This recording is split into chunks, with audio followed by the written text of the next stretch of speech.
Welcome everybody to the Oceania Championships. We here at the Animeers Velodrome in Brisbane. We've just had 5 days of the Nationals, and now we start off with Oceanias. Great to have all the overseas competitors here. We wish you all the best, and we're really looking forward to 5 days of action here at the Velodrome. If you're watching on the live stream, welcome. We are struggling for volunteers a little during the day. Our regulars will be here at night, so be patient. But we have Sally Stretton from Tasmania on a camera today, and Helen Carter from Western Australia, who's an old hat now after having done it for Nationals. Sally's all embarrassed. And we love her live stream. She gives us from different events on the phone, and it's great to have her in the official capacity here today.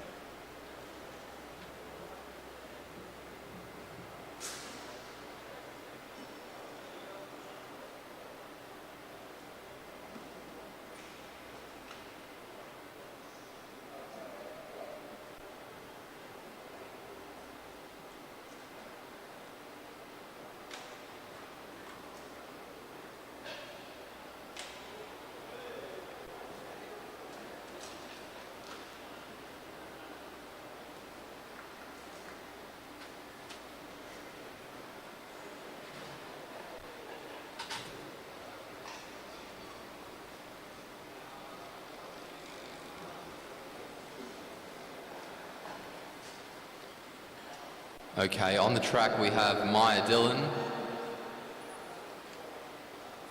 representing Australia on the track at the moment.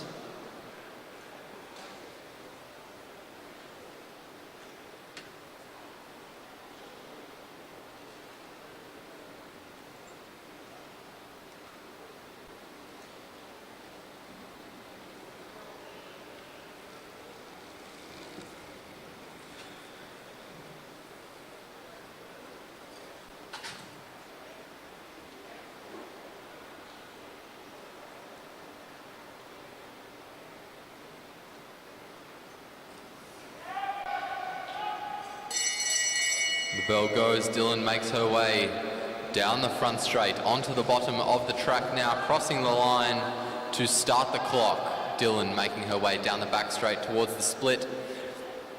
5.985 seconds is the time for her first 100 metres. 12.055, the first time of the day.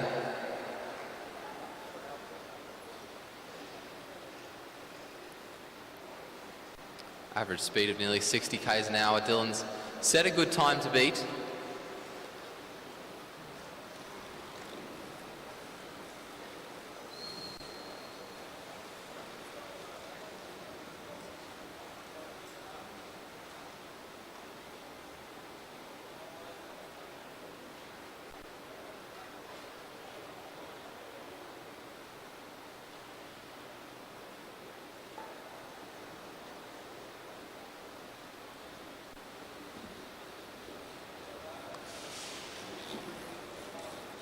Next on the track is Lilia Tatarinov, representing Australia as well. Really winding it up as she heads down the back straight. She's going to come around to get the bell herself. The bell rings, down the front straight she goes, taking a pretty good line to the bottom of the track. And she starts the clock. Out of the bend she goes, down the back straight, starting to dip her head as she crosses the line to split first. 5.665, it's a pretty good split. It looks like she'll hold on to it too. 11.502 seconds, half a second faster than Dillon's time.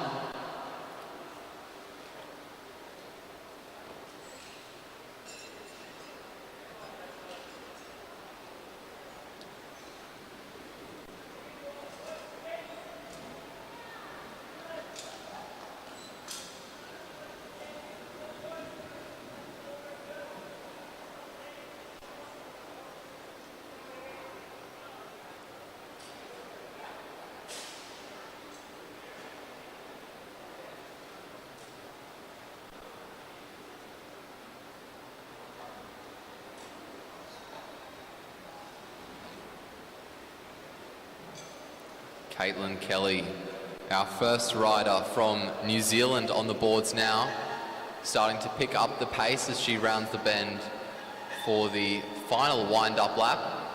Out of the seat she goes, quite a bit early, down the front straight.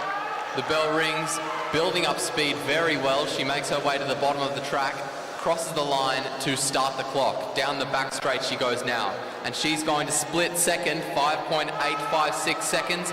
Out of the bend, down the front straight and towards the line, holding on to second place there, 11.854 seconds. The time by Tatarinov holding strong, a pretty convincing lead over the other riders thus far. Two riders left to go. Up on the track now is Mirella Hell, representing Australia in the South Australian colours.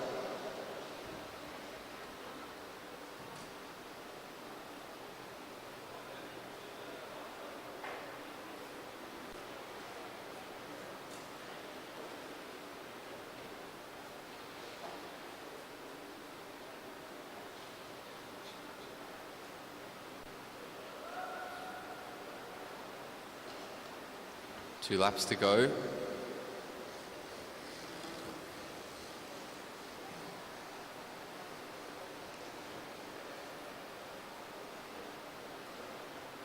Nice gradual build up of speed down the back straight there. Still winding it up. Out of the seat now as she makes her way down the front straight. The bell rings. And she crosses the line to start the clock. Hasn't got the burst that Tatarinov had, and she splits third, 5.936 seconds at the halfway mark. Down the front straight she comes, and holding on to third place there, 12.007 seconds. Very close between herself and Maya Dillon, who put out a 12.055. So just a bit off 0.05 of a second difference between third and fourth.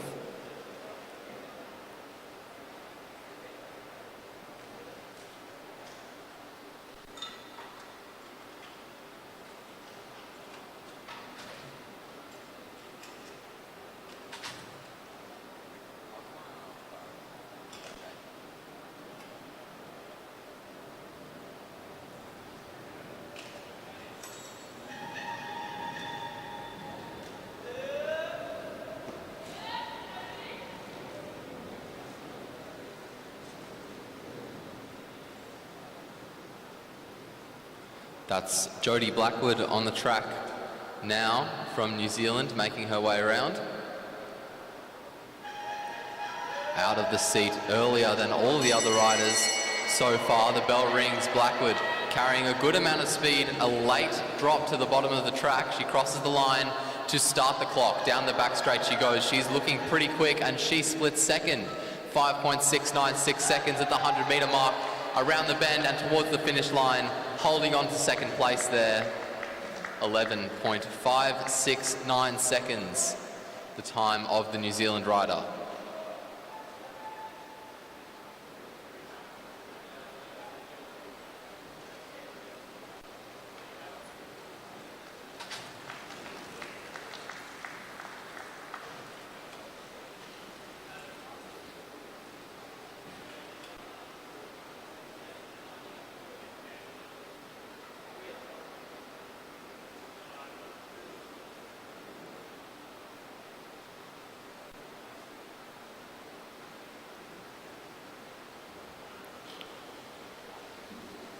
Two laps to go for Noah Mason, our first rider in the under-19 men, representing Australia. He makes his way down the back straight. He's looking pretty quick at the moment around the bend, and he continues to get faster. Out of the seat now.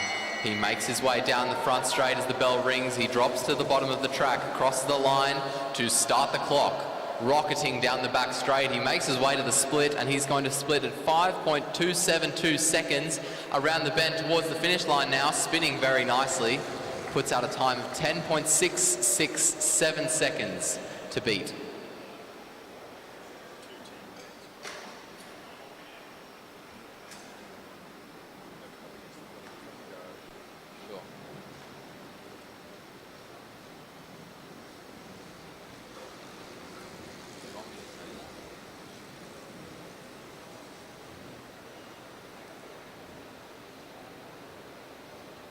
just an announcement, there are 2 team vans parked outside the garage.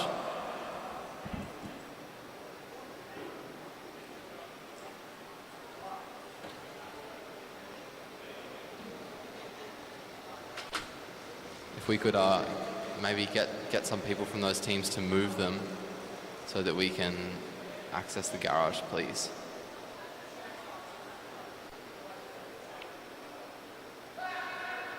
Meanwhile, on the track we have Xavier Bland representing Australia, making his way to the bottom of the track as the bell rings for him.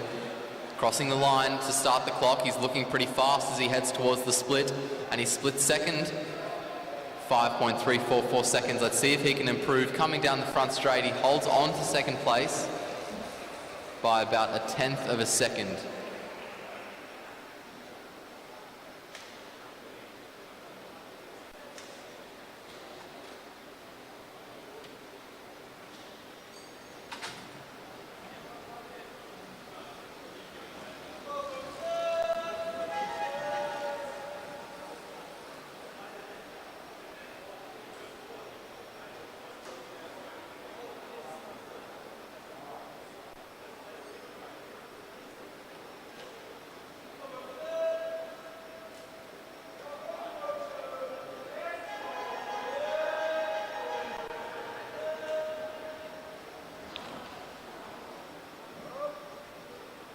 Wilson Hannon on the track now from New Zealand, making his way down the back straight, starting to wind it up very early out of the seat as he makes his way down the front straight.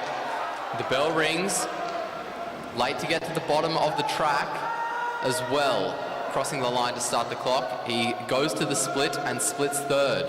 5.387 seconds down the front straight. And he doesn't improve. 10.874 seconds is the time of Wilson Hannon.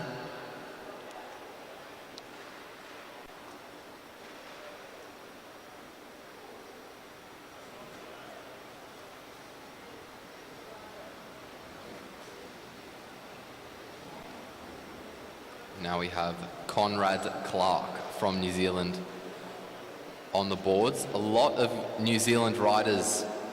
George Manson, sorry.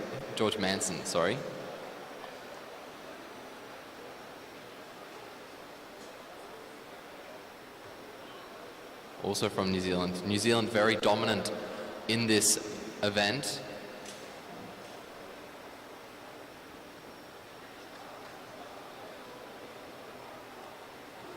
Manson starting to pick up a bit of speed. Down the front straight, the bell rings, out of the seat. A bit late, actually, making his way to the bottom of the track. Crosses the line to start the clock.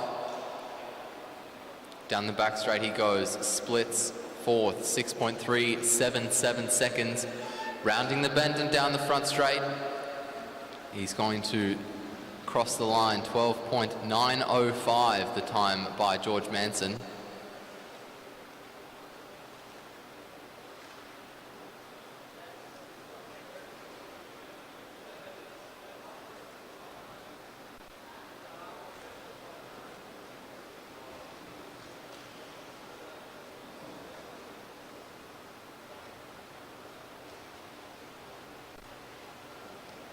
Hamish Banks now, also from New Zealand, making his way around the track.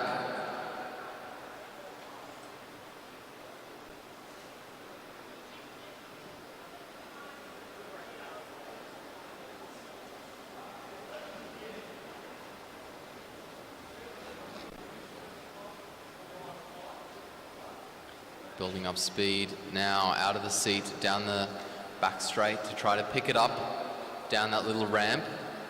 He's looking quick as he rounds the bend and comes down the front straight to get the bell. Banks at the bottom of the track, crosses the line to start the clock and now makes his way down the back straight, crossing the split at fourth, 5.59 seconds. Around the bend and down the front straight he goes and holds on to fourth place, 11.406 seconds.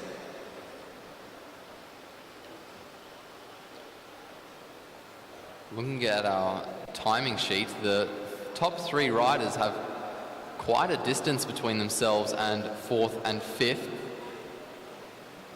The top three also only within 0.2 of a second of each other. But 2 seconds away from fifth place.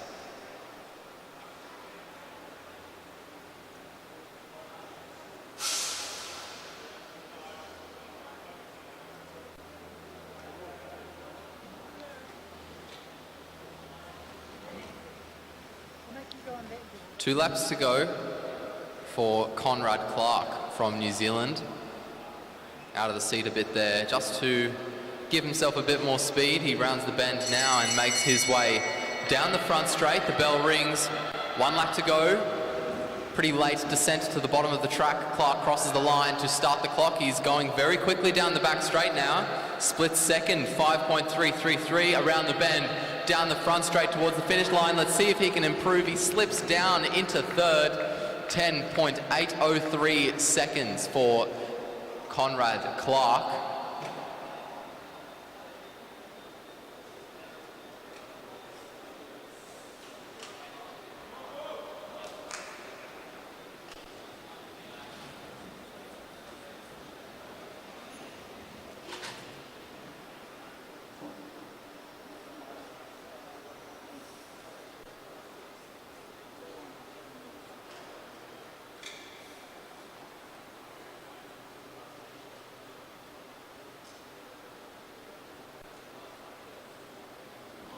Two to go, coming down the front straight, and now rounding the bend is Wolf Penne from New Zealand.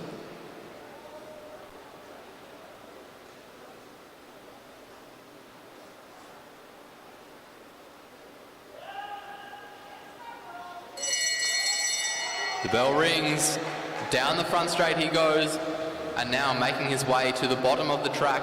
He crosses the line to start the clock. Down the back straight, he is at the split already, splitting third. 5.333. Oh, it looks like... Looks all right. Getting up pretty quickly.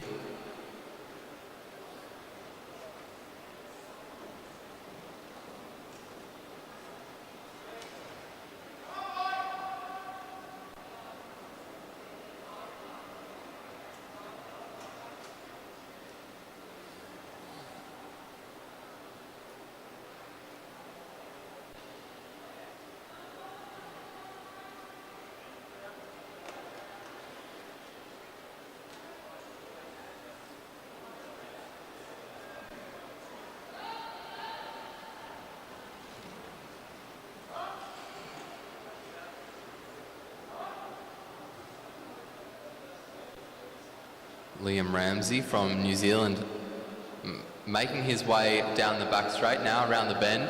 Out of the seat, he's really putting effort into building up speed. The bell rings, he makes his way to the bottom of the track and crosses the line to start the clock. Down the back straight he goes. He's looking very quick as he splits second, 5.327 out of the bend and down the front straight, crosses the line, slipping down into fourth, 10.826 seconds the time for Ramsey.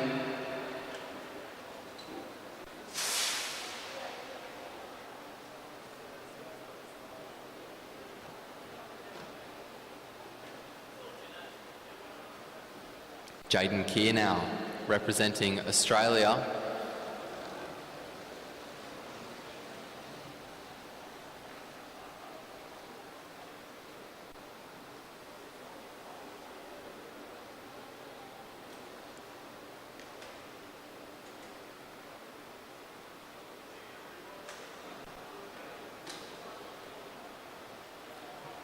Very, very close to the fence as he comes down the front straight, really trying to maximize every bit of gravity he can from this track. Building up speed as he comes out of the bank, makes his way down the back straight. Out of the seat quite early as he rounds the bend and comes down the front to get the bell, down to the bottom of the track, very good line, and he crosses the line to start the clock. Out of the bend, down the back straight, he's going to split in second, 5.310 around the bend, and down the front straight he comes towards the finish line. and holds on to second place, 10.72 seconds, the time for Jaden Stanton-Keir.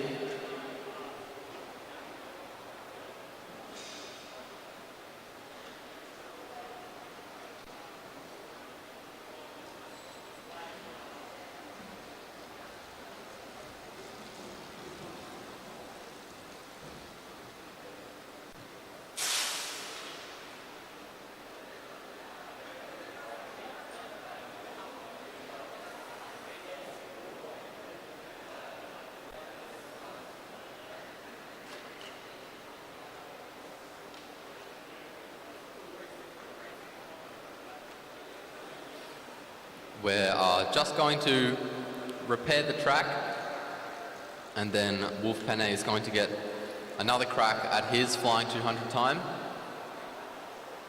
before we move on to the next event.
maybe while we're waiting, I might just run you all through the events that we have upcoming after this. We have qualifying for the under-19s women's individual pursuit and the men's individual pursuit after that.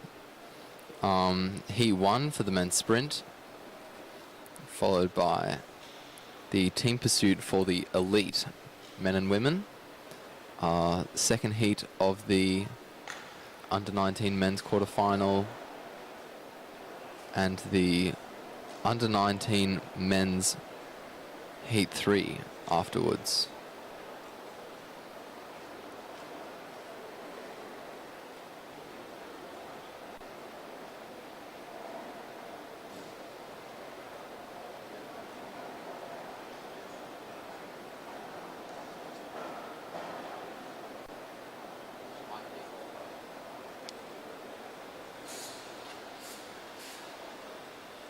It looks like we've had quite a few scratchings of events. The para team sprint qualifying, the elite women's team sprint qualifying, and the elite men's team sprint qualifying are all not going to be going ahead. It might be because they have a final in the second session immediately.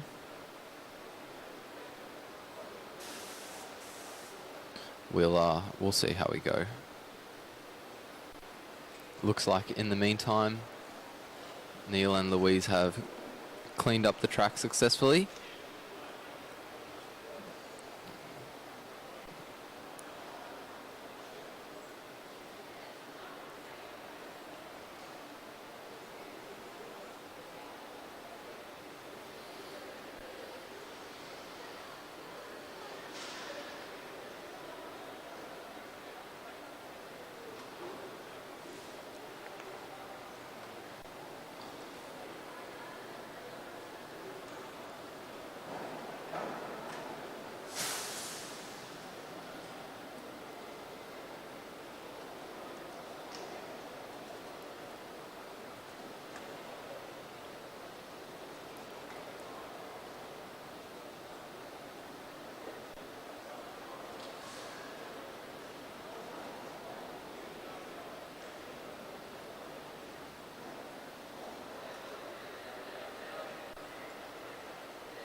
That's just young Wolf Penne from New Zealand walking onto the track to have a second go at his under-19 men's sprint qualifier, having come down in his previous one.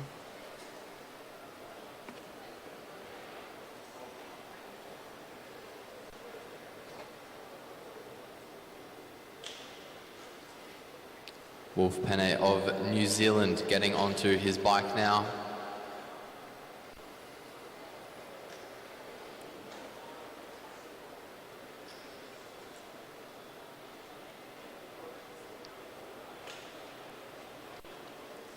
And onto the track he goes.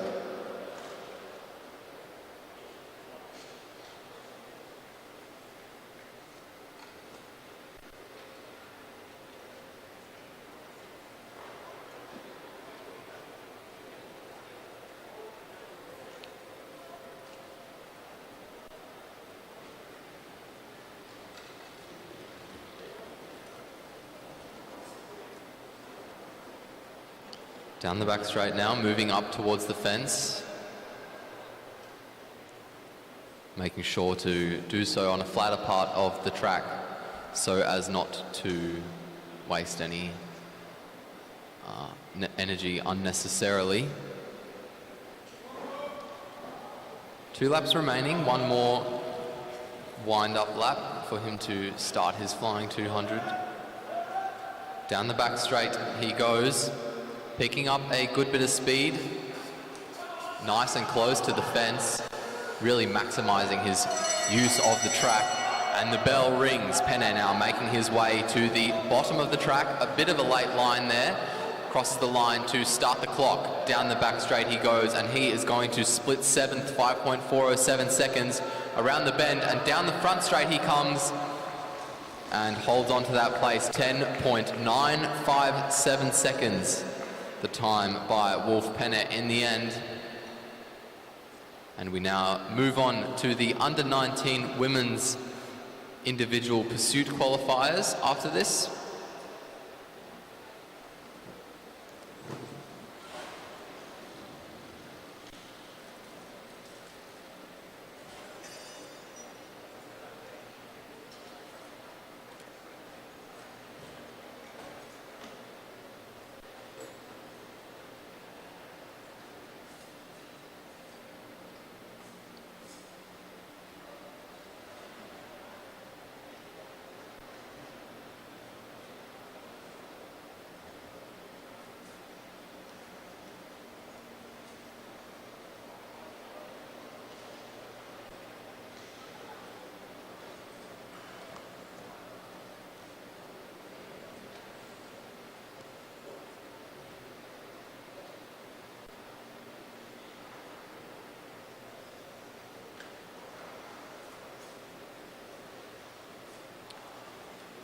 Up first on the front straight there, we see Eliza Carnes in the Queensland colours.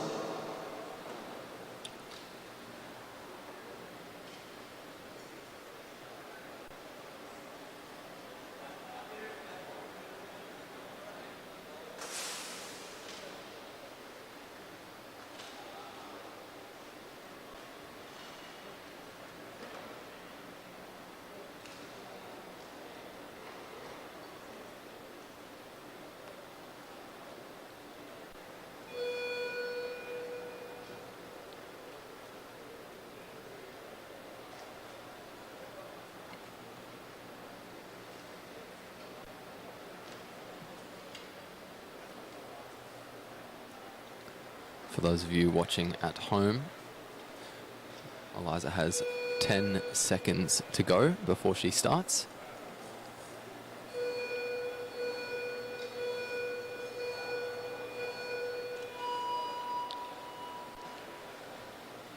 Eliza Carnes out of the gate. Looked like she maybe struggled there a little bit coming out. We'll see how she fares over the rest of her ride down the back straight. Still out of the seat as she rounds the bend, and now she starts to settle in. Down the front straight she comes. 24.062 the time of her first lap. Around the bend and down the back straight she goes for the second time. She's going to come around to get 6 laps to go. And she's looking relatively comfortable at the moment.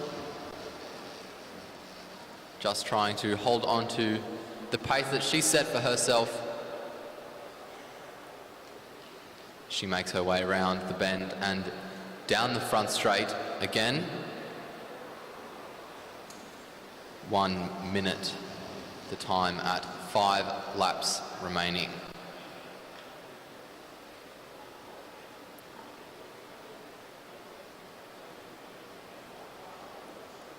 Out of the bank and down the front straight she comes. We're at the halfway point now in the race. 1:18.858 the time for Eliza Carnes. She makes her way down the front straight, just shifting the weight on her saddle, trying to readjust her position there. She makes her way down the front straight now, rocking again in her seat.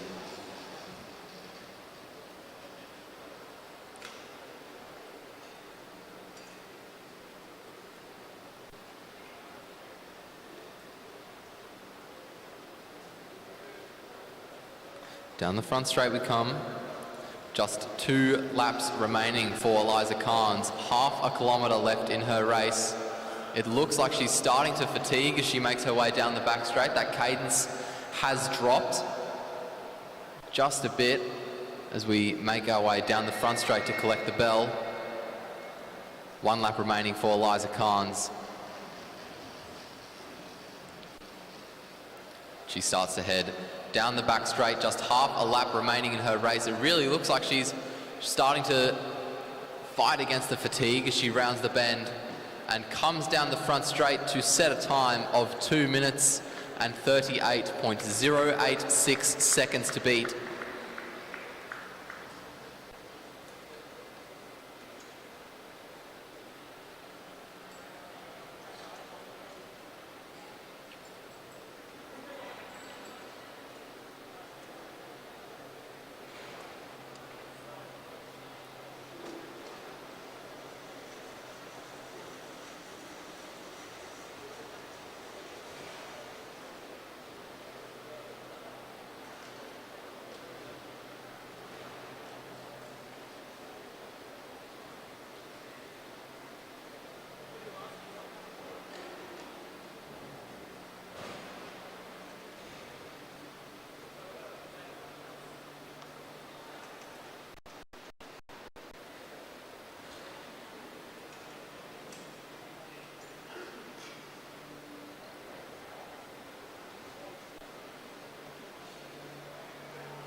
On the front straight now, representing Australia is Georgia Wilson, and on the back straight, also representing Australia, we have Lilith Jones.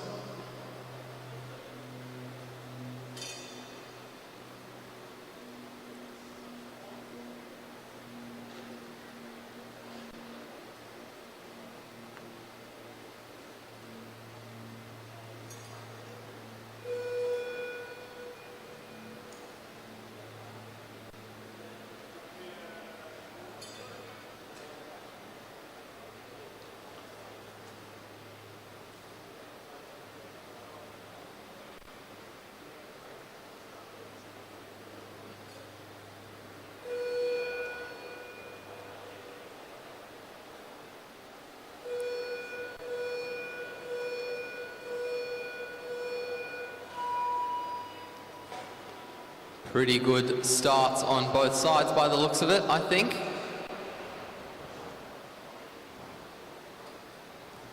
Out of the bend and down the opposite straights they go. They're pretty close to each other at the halfway mark. And now they start to settle into their bars and try to get their pace going. Lilith Jones splitting first there, Wilson in second, and Jones now opened up quite a bit of a gap on Georgia Wilson. Wilson slipping down into third provisionally after the second lap. Down the front straight comes Lilith Jones, looking quite comfortable, looking quite smooth, consistent cadence, not much movement in her upper body. Georgia Wilson, on the other hand, rocking a lot more in the shoulders,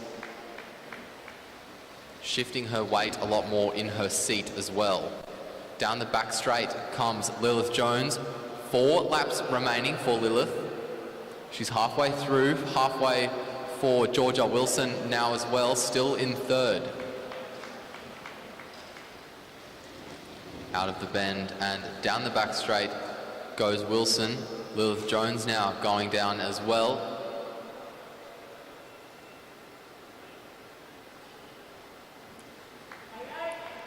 Three to go for Wilson. Around the bend and down the back straight goes Jones. Just 2 remaining for her. It looks like Jones is getting ever closer to Wilson, only about 20-30 metres between the two of them, as Georgia Wilson reaches her 2 to go mark. Down the back straight, Jones starting to close in on Georgia Wilson as she gets the bell. Looks like she'll make the catch, and does so as we round the bend and make our way down the front straight. The bell rings for Georgia Wilson too. Wilson moves herself up into second place. Lilith Jones sets the provisional fastest time, and our attention turns to Georgia Wilson to see if she can hold on to provisional second. And she does. 2:36.044 the time of Georgia Wilson. Lilith Jones setting a time of 2:25.972. A very strong time in comparison to the other two riders that have gone before. 11 seconds faster, almost.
Amy Masters and Nicole Duncan taking the track now. Both riders representing Australia. Masters on the front straight in the Victorian colours.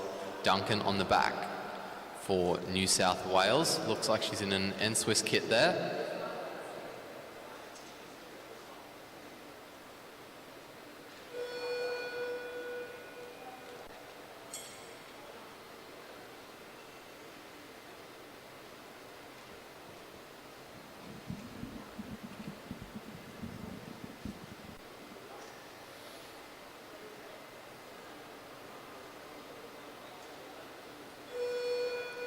Just 10 seconds to go for these riders before they start off.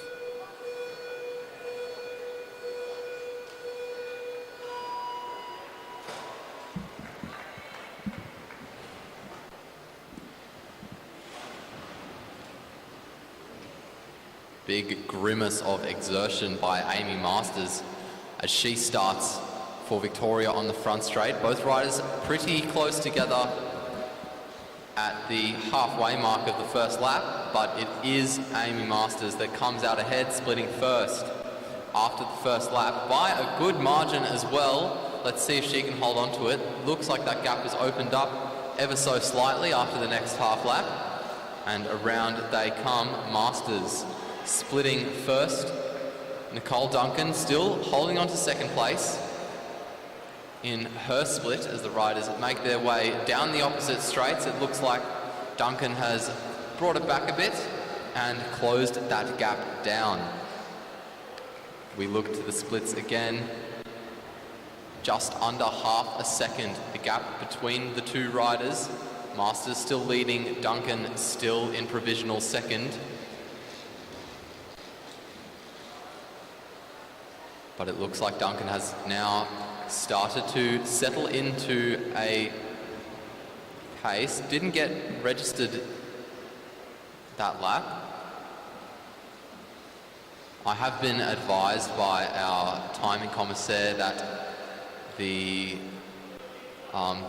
is a chance of variation between the official time and the qualifying time, just because of how that these times are taken.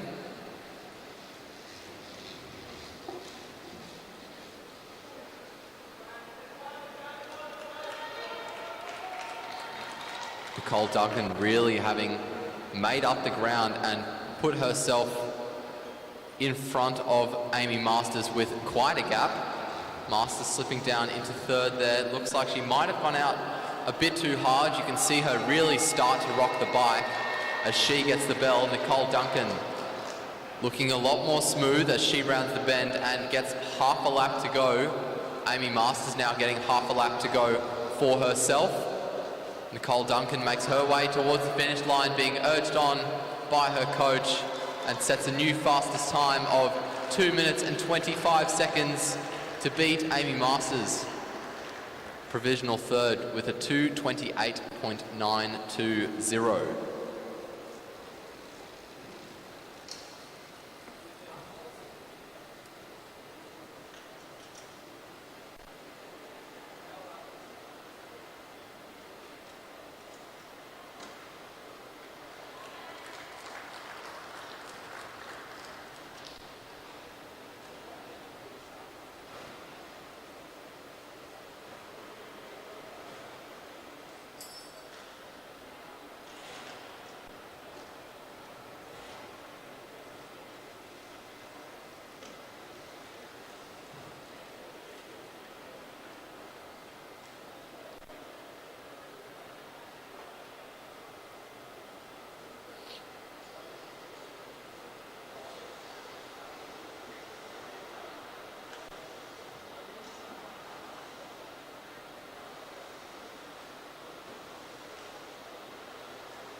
Alana Hribar on the front straight, Elizabeth Green on the back.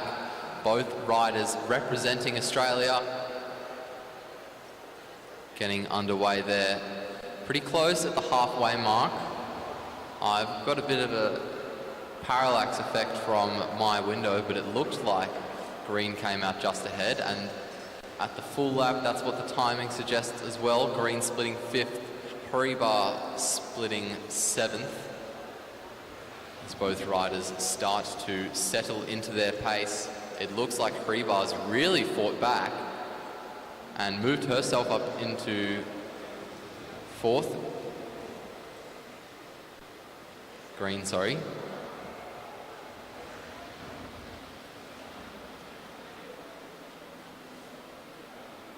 Green splitting 4th again, Hribar splitting 6th again.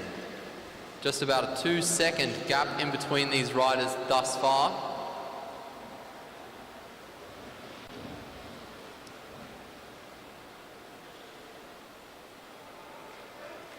Elizabeth Green moving herself up into 3rd place now. Hribar moving herself up into 4th.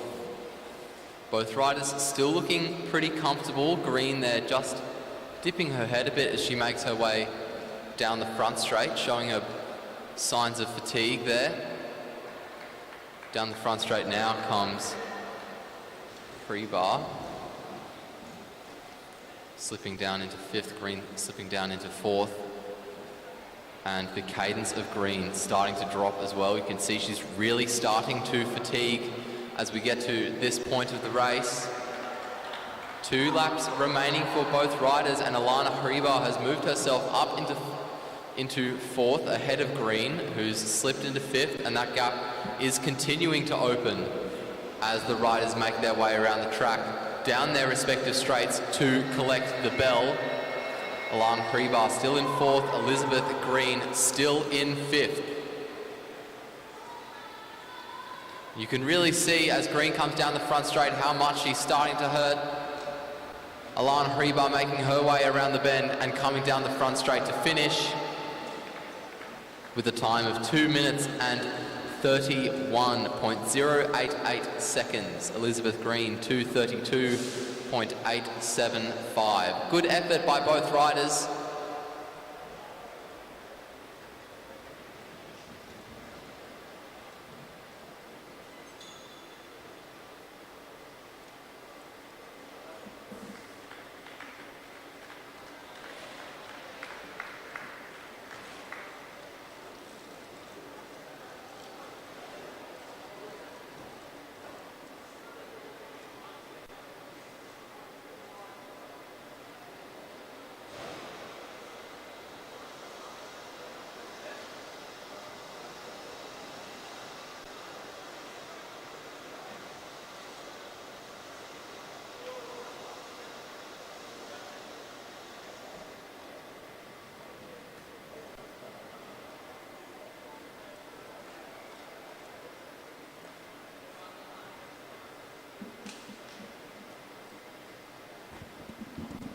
Taking the track now, we have Elena Worrell and Kira Will.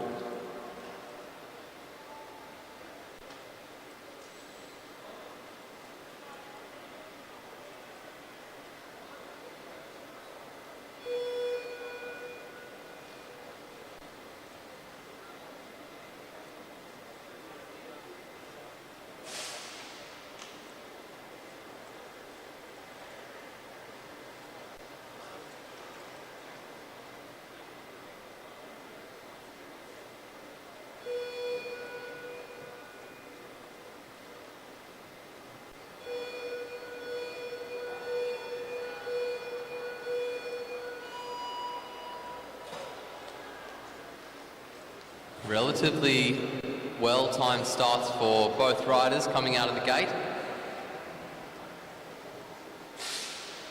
Down the opposite straights they go, and it's Kira Will with the better start over Elena Worrell. Worrell, the first rider representing New Zealand in this event thus far.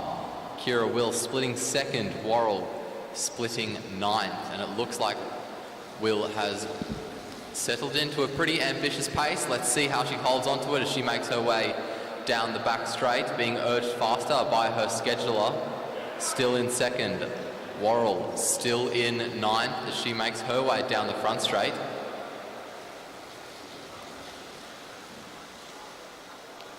Down the back straight now goes Will, still in second place.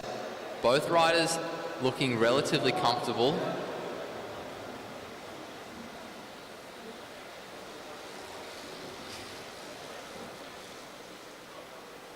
Down the back straight goes Will now as Worrell makes her way down the front. She moves herself up into provisional 7th, gaining 2 places down the back straight. Both riders go now as Kira Will starts to close in on her opponent, maybe 40, 50 metres between the two, closing down very quickly to about 20 to 30. 3 laps remaining for Elena Worrell, slipping into 8th place there. We make our way down the back straight. Kira Will really being urged faster by her scheduler. She's splitting first at the moment. 2 laps to go for Elena Worrell as she gets caught by Will down the back straight now. They both go and the bell rings for Kira Will. Still holding on to first place, she makes her way around the bend, down the front straight. The bell rings for Elena Worrell, moves herself up into 7th place, and our eyes turn to Kira Will, who sets the new provisional fastest time of 2 minutes and 23.001 seconds. Elena Worrell setting a time of 2 minutes, 2:35.136, putting her in 7th place provisionally. I'm just looking at the timing sheet, and Kira Will has beaten the previous fastest time set by Nicole Duncan by over 2 seconds. Nicole Duncan having set a time of 2:25.2.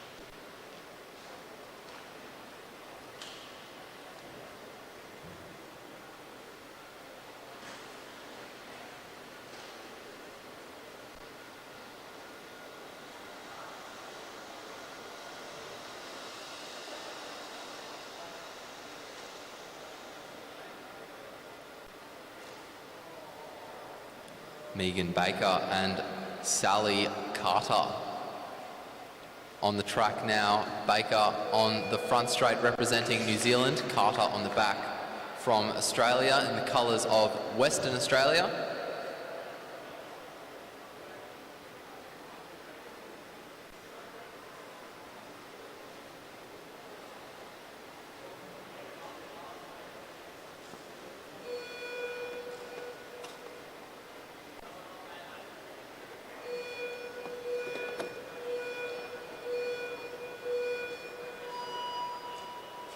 Pretty well-timed starts. Both riders winding up nicely as they make their way around the bends, and at the halfway mark, they are pretty close together. Both riders now starting to settle into their bars. And after the first lap, Sally Carter splits second, Baker splitting fourth. And Carter with a relatively visible gap to Baker. But as we've seen so far in the competition, it's quite easily subject to change. The riders make their way down the opposite straights. Sally Carter moves herself up into first place provisionally. Baker into third, both riders gaining one position.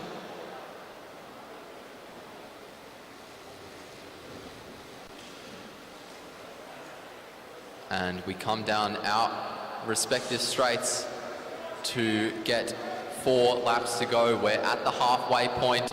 Sally Carter still holding on to her provisional lead, but Megan Baker is starting to fight back. She split second a lap ago, and it looks like she's gaining on Carter, and in fact moves herself up into first place over the Australian. 2.5 laps to go for both riders. Megan Baker looking pretty comfortable. She is rocking her upper body a bit, but she's still looking strong. Sally Carter fighting back and taking the lead just over Megan Baker. Both riders slipping down a spot. Carter in second, Baker in third. And the bells now ring for both riders. Carter still in second. Baker slips down another place to fourth. And it really looks like Megan Baker starting to struggle. Her upper body is rocking more. Her cadence has really dropped. Half a lap to go for both riders. Sally Carter makes her way around the back straight, down towards the finish line, and drops into third. Megan Baker dropping into fifth. In the end there, Sally Carter with a time of 2 minutes 25.616 seconds. Megan Baker 2:27.262.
On the front straight now, representing Australia, it's Lauren Bates in the ACT Academy of Sport kit from Canberra. And Georgia Simpson on the back straight, representing New Zealand.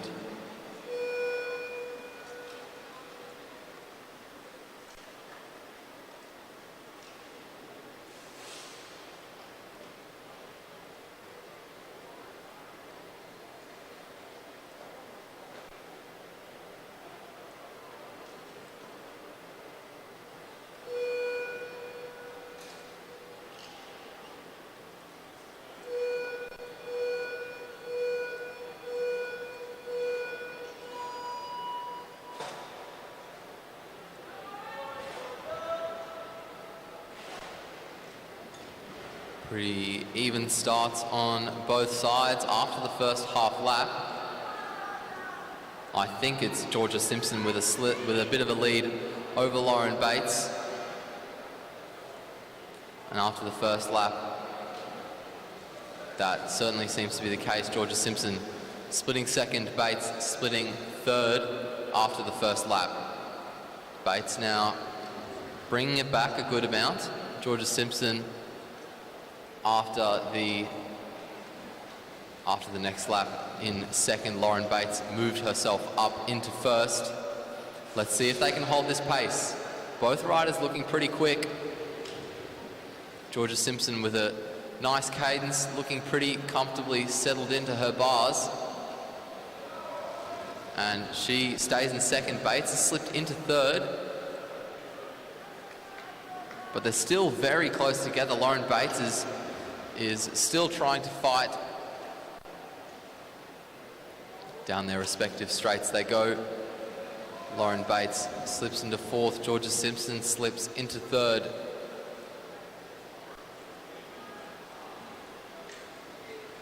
Both riders neck and neck. Let's see how they compare against the clock though as they come around another time. And Simpson slips into fifth. Lauren Bates still in fourth. Both riders really changing a lot with every lap. Their overall position provisionally. And you can really see on the back straight Georgia Simpson starting to fatigue there. She slips another 2 places into seventh. She's starting to rock her body a lot more. Her cadence has slowed a bit. Lauren Bates makes her way down the front straight and collects the bell. She puts herself up into provisional first. She's got a good cadence. Starts to dip her head as she gets half a lap to go, showing a bit of fatigue for herself. Half a lap to go now for Georgia Simpson. Down the front straight comes Lauren Bates, and she holds on to that provisional first time. 2 minutes and 22.269 seconds. 0.7 of a second faster than the previous leader. Georgia Simpson in eighth with a time of 2 minutes 29.282.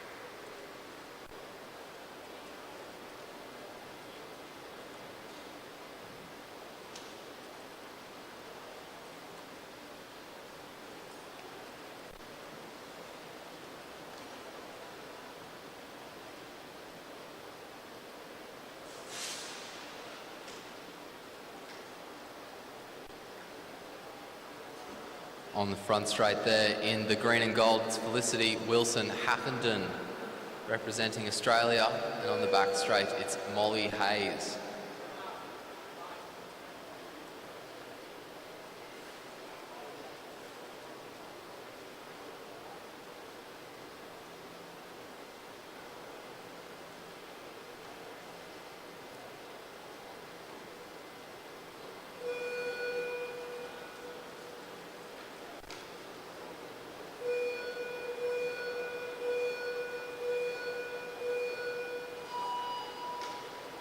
Well-timed starts by both riders.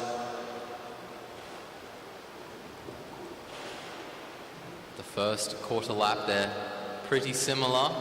At the halfway point, they are also neck and neck.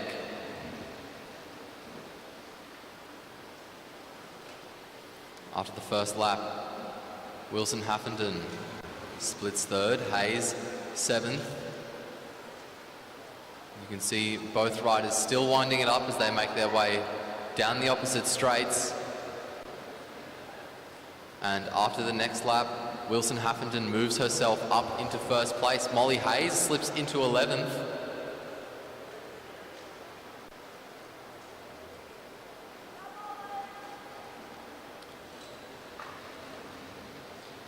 Wilson Haffenden holding on to first. She is carrying a lot of speed. She's looking very strong. Molly Hayes still in provisional 11th place. And Felicity Wilson Haffenden riding incredibly well down the front straight, around the bend, down the back straight she goes now. 4 laps to go for Molly Hayes. Halfway through the race she is. And Wilson Haffenden makes the catch down the front straight. 3 laps to go.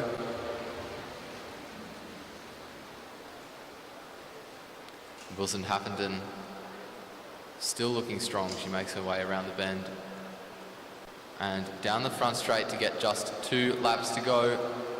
Molly Hayes holding a pretty consistent turn of speed. Down the back straight goes Wilson Haffenden. Down the back straight now goes Molly Hayes, just slipping into 12th there provisionally. Down the front straight comes Felicity Wilson Haffenden, being urged faster by her scheduler as she gets the bell. Down the back straight she goes, half a lap remaining for Wilson Haffenden. 1 lap to go now for Molly Hayes. Down the front straight comes Felicity Wilson Haffenden, and she puts out a time of 2:19.952, which, if it sticks, will be a new national record. We'll have to wait for official confirmation from the commissaires, but an absolutely phenomenal time from the national champion.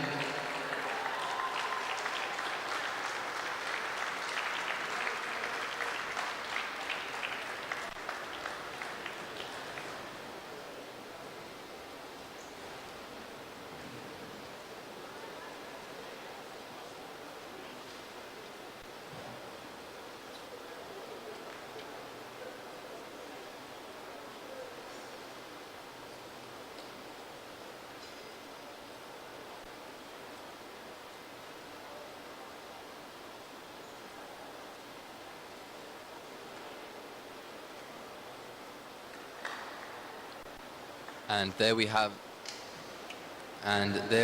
our qualifying results, ladies and gentlemen, for you to see on our timing screen. Up next we have the qualifiers for the under-19 men's individual pursuit.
James Gardner on the track there with just 5 seconds to go.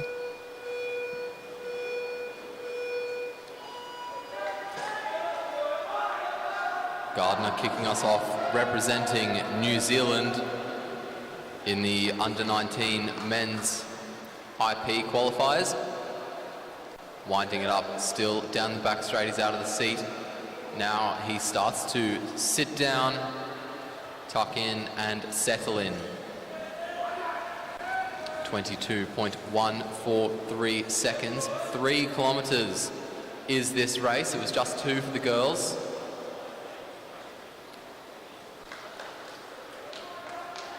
Ten to go, 37.821. The time for Gardner after the first half K. Down the front straight he comes now. 9 laps remaining. Looking relatively comfortable, not much movement in his body to suggest fatigue as of yet. Nice, comfortable cadence as well. Makes his way down the back straight. He's now around the bend. Down the front straight he goes. 7 laps remaining.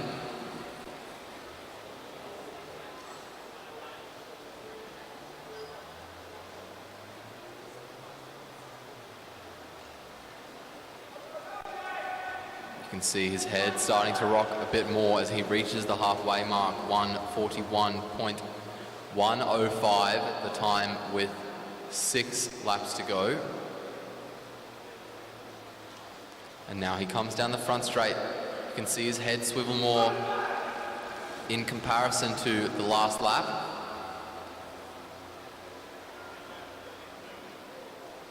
He's still looking pretty quick though, his cadence still looking strong.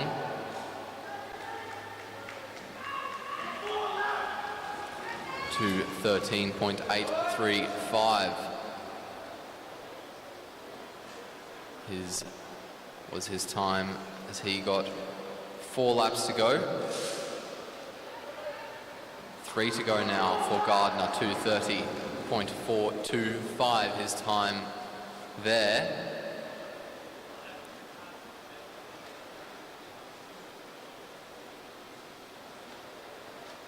Still pushing hard. You can see his fatigue start to settle in. Comes down the front straight with an open mouth. Down the back straight he goes now. Starting to hang his head a bit more. Around the bend and down the front straight. The bell rings now. 1 lap remaining for the New Zealander.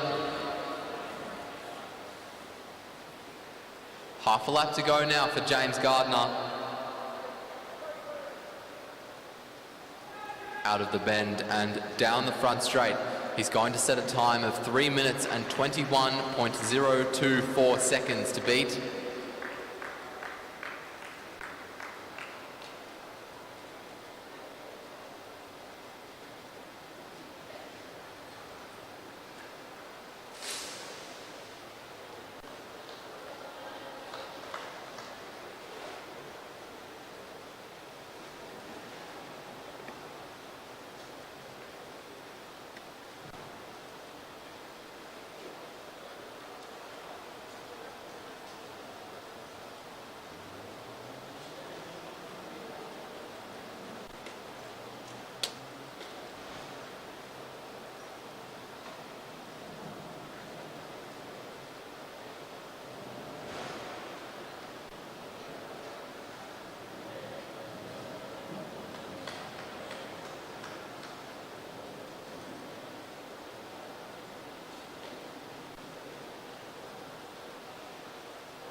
Lawson Frantzman and Kai Galtman on the track now, both riders representing Australia.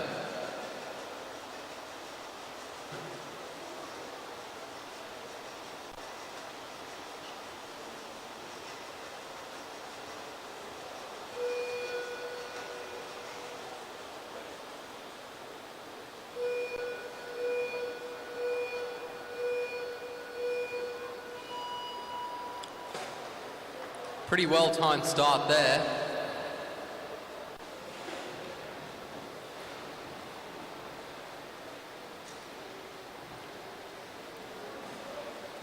Kai Goltman with a small gap over frontsman just after the first half lap. And after the first lap, Goltman puts himself in provisional first, frontsman in third. Both riders now starting to settle in, both with a pretty comfortable looking position.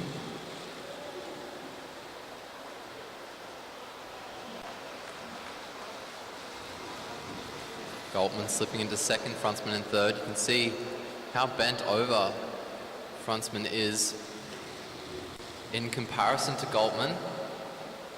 Looks like it's putting quite a bit of pressure on his lungs.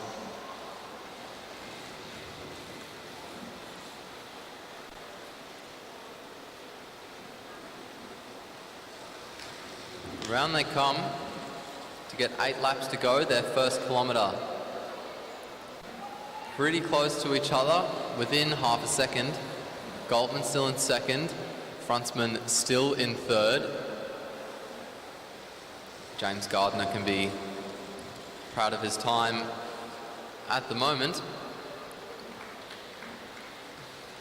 And we see a change in position. Lawson frontsman putting himself ahead of Kai Goltman as they come around for the next split.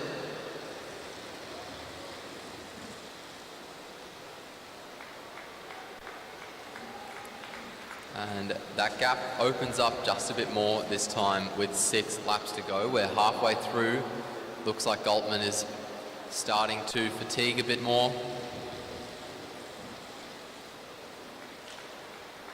5 laps remaining. He's being urged faster by his scheduler.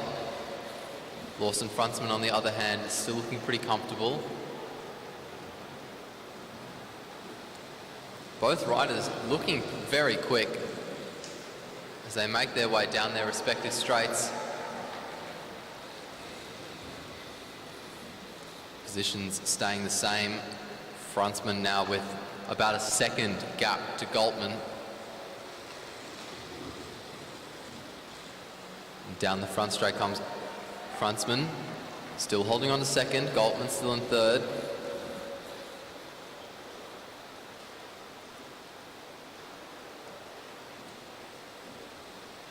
And it looks like you can see Kai Goltman's cadence starting to drop with fatigue.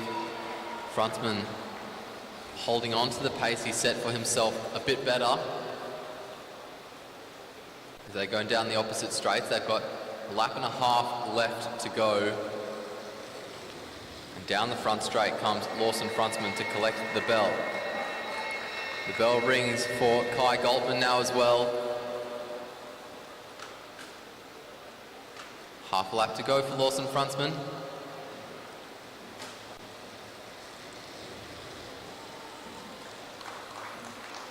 And he splits second provisionally. 3:25.505, the time for frontsman Kai Goltman. 3:28.706. James Gardner can be happy that his time has stood by quite a good margin, 4 seconds, 4.5 seconds, the gap between Gardner and frontsman in the end there.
Pretty fair starts from both Bernard Pawson on the front straight for New Zealand and Curtis Traculia on the back for Australia.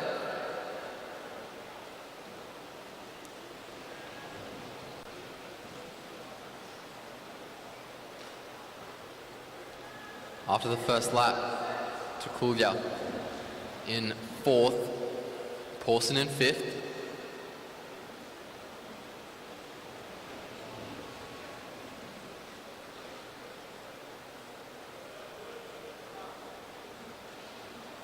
Those positions staying the same after the next lap. Both riders settling into a pretty quick looking pace, I must say. Coming down the front straight is Pawson with about a 1.5 second gap to Traculia. Traculia turning those legs over nicely as he makes his way around the bend. Out of the bend and down the front straight comes Bernard Pawson.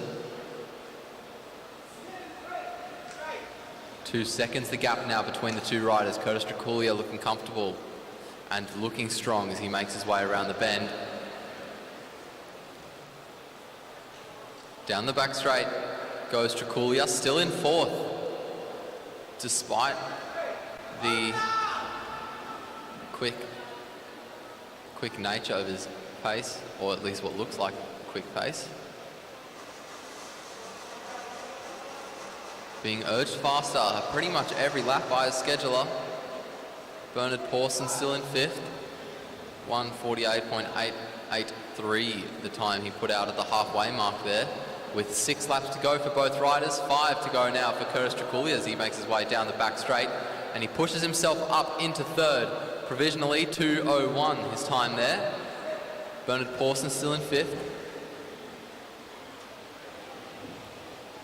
Traculia now with a bit of a carrot in front of him as he starts to get onto the same straight as Pawson, holding on to 3rd there. Pawson still in 5th as he comes through to get 4 laps to go. Just a K remaining for Pawson. Out of the bend and down the back straight go both riders, just 750 metres remaining for Curtis Traculia.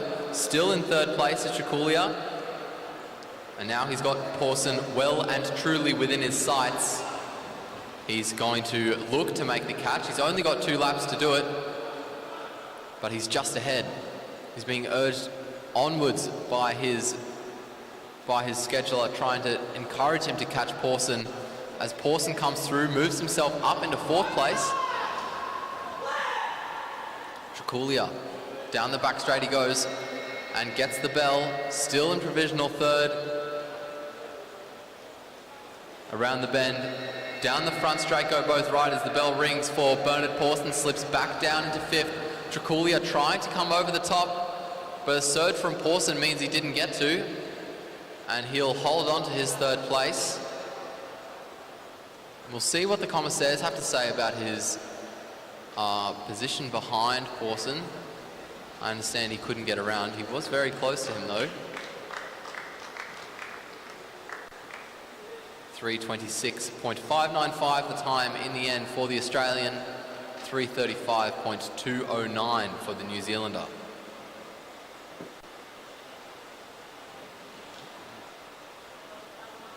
James Gardner, our first rider, still in 1st place with a 4.5 second gap to 2nd. And a very strong lead over the rest as well, as we wait for our next riders to make their way onto the track.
Tom Kerr.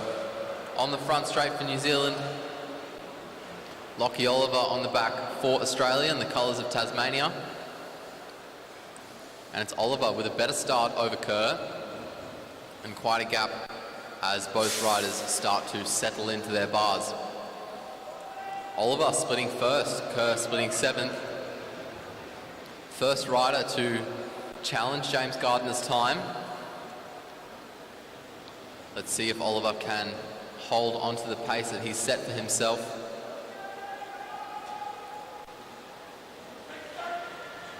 He is at the moment, we think. We're not sure. They didn't give us a split time for that lap.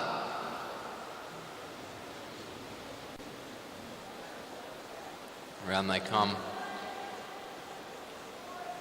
Lachlan Oliver in fifth. Tom Kerr in sixth.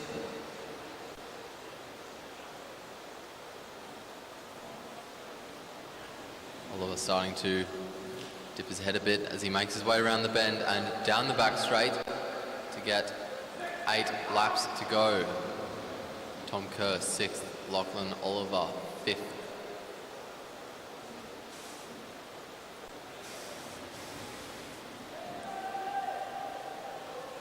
Round they come again. Gap starting to even out as Tom Kerr makes his way forwards and puts himself ahead of Lachlan Oliver for the first time in the race. And the gap starts to open up in the favour of the Kiwi. As he makes his way down the front straight, he gets 6 laps to go. And he's put about a second into Oliver now.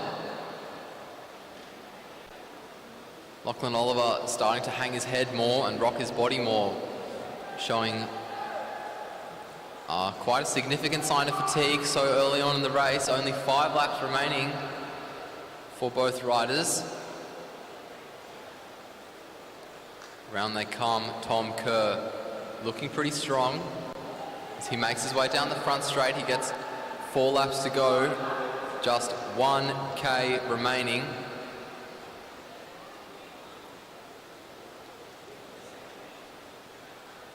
Lachlan Oliver really hanging his head as he comes down the front straight. 3 to go for Tom Kerr. He comes down the front straight, still in 5th.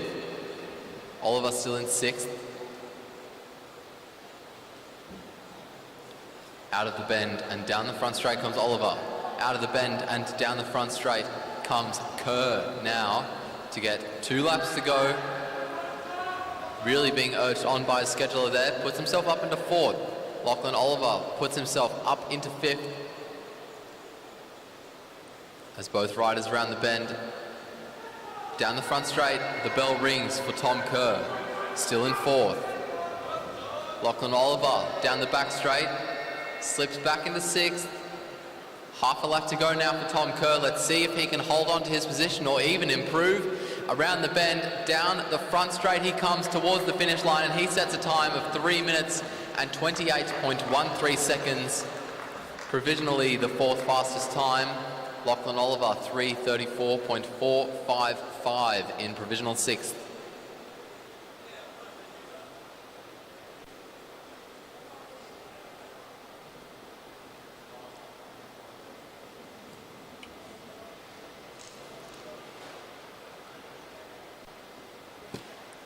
So that leaves James Gardner's 3:21 time untouched. No one thus far being able to get anywhere near it. I'm frankly surprised he was seated so high. I would have thought they'd put him later. Maybe he's new.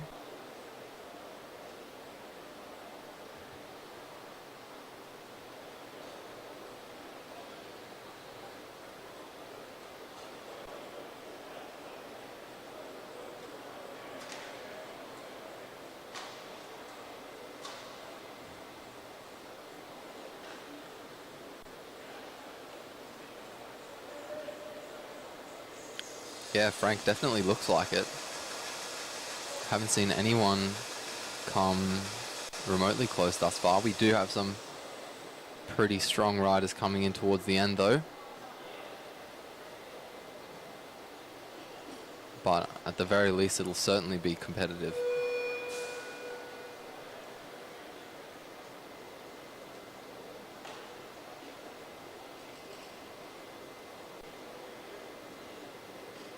Matt Davidson on the front straight for New Zealand.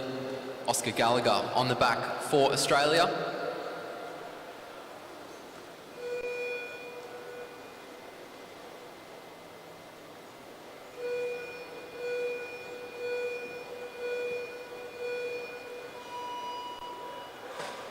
Bit of a false start there by Matthew Davidson. Looks like he got stuck in the gate. Came out too early maybe.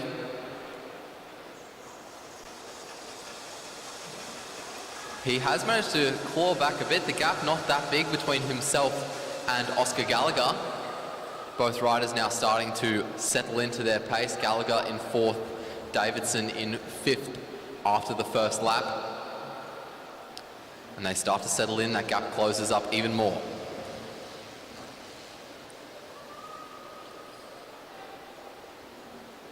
Gallagher moves himself up into 2nd, Davidson moving himself up into 5th. Gallagher still with a good enough lead over Matthew Davidson. Looking strong as well, that gap opening up more now. Gallagher still holding on to 2nd, Davidson moving himself up another place into 4th. Gallagher looks across the track, tries to keep an eye on Davidson to gauge where he is in comparison. And the positions overall stay the same. Oscar Gallagher still in provisional 2nd, still looking pretty strong. Matthew Davidson looking strong, looking aggressive as well. As they make their way down their respective straights.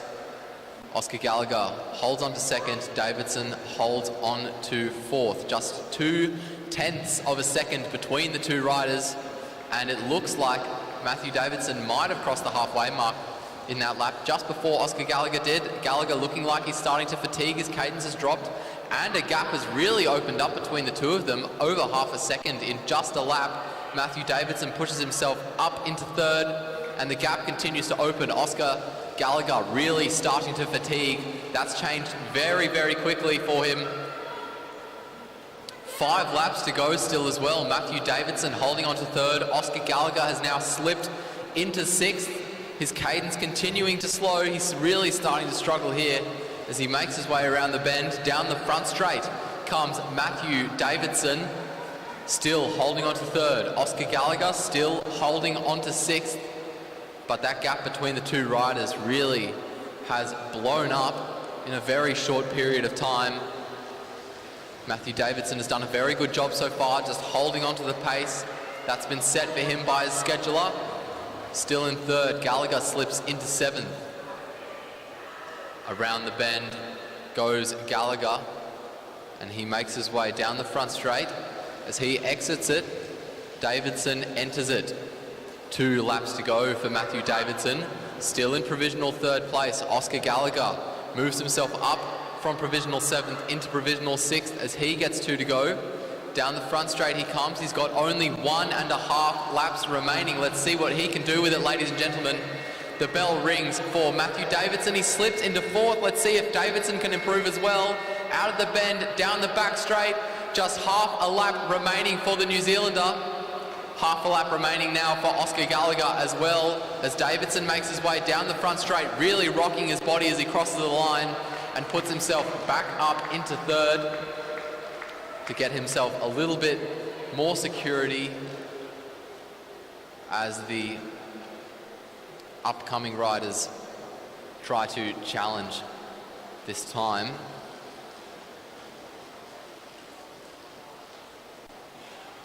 Looking at the time set by Davidson, it's only 15 hundredths of a second faster than that of Curtis Traculia, who was in 3rd before that.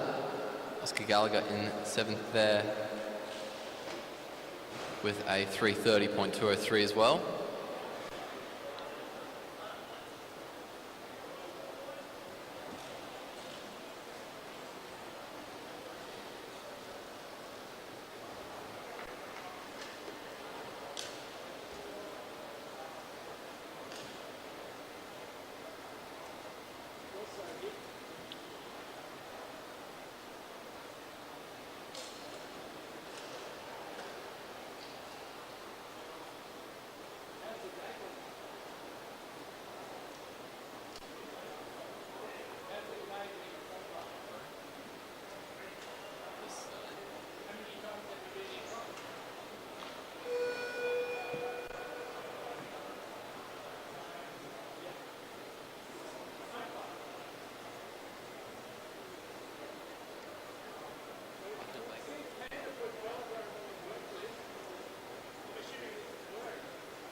Kane Foster and Hayden van der Ploeg there on the track.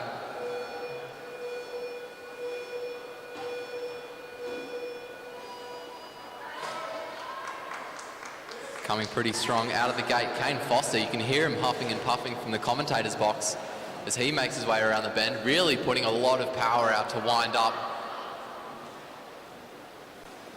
Van der Ploeg looking good as well as both riders start to settle in. Down their respective straights they go. Foster splits first, Van der Ploeg splits second. It looks like we're going to have some challenges for James Gardner. Down their respective straights they go for the second time. Van der Ploeg moves himself up into first. Foster slips into second. And that gap stays the same after the next half lap. Both riders staying consistent. Foster just tucked in, concerned with his own race. Slips into fourth. Van der Ploeg slips into second. Let's see if these riders can still fight for the lead.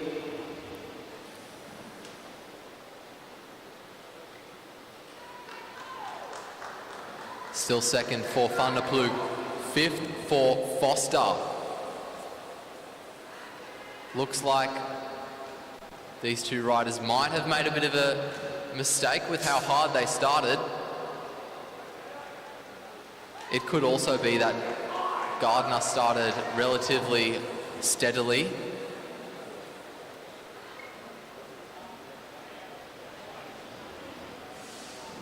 Around the bends they go. Down their respective straights. We're at the halfway mark now. Hayden van der Ploeg holding on to second. Kane Foster holding on to fourth for the time being.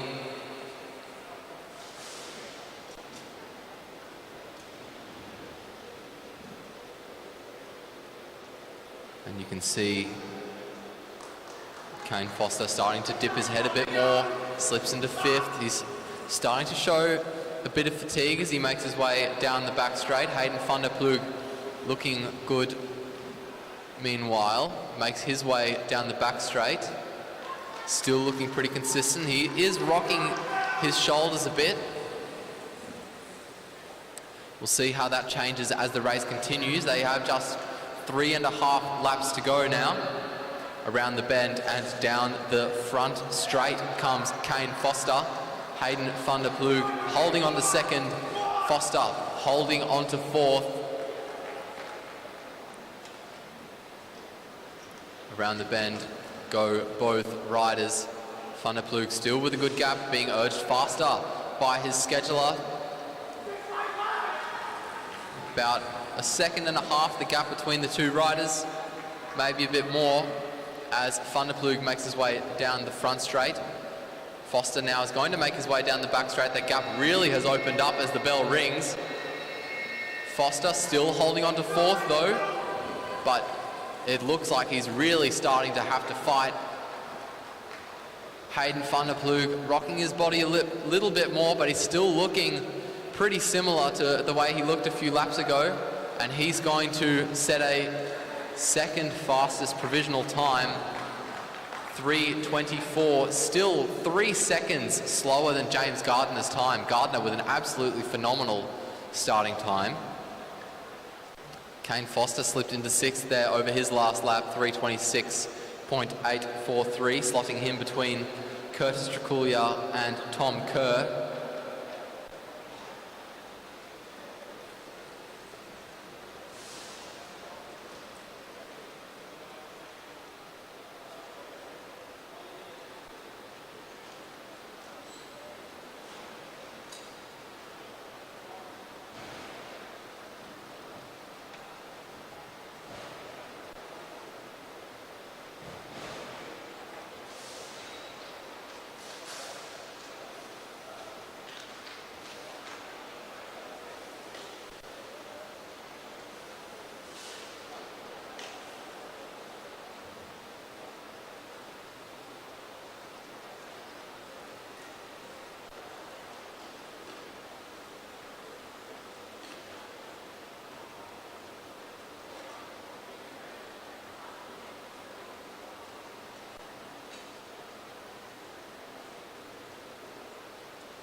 On the track now we have Lucas Bimmy on the front straight from New Zealand, and on the back Alex Eves representing Australia.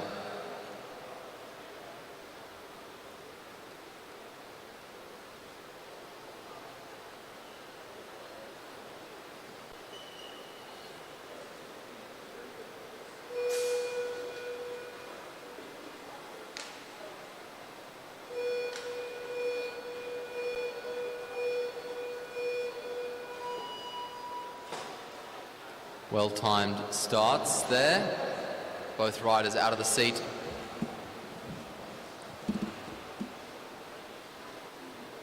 Trying to get on top of their gears before they settle in about now into their bars. Down their respective straights, and for the first lap, it's Alex Eves that splits ahead of Lucas Bimmy. Eves in third, Bimmy in seventh. And that gap seems to stay the same after the next half lap. Eves holding on to third, and the New Zealander slipping down 3 places into 10th. We'll see how this continues as the riders make their way around for the third time. Eves is going to hold on to third place. Lucas Bimmy in 10th still as well.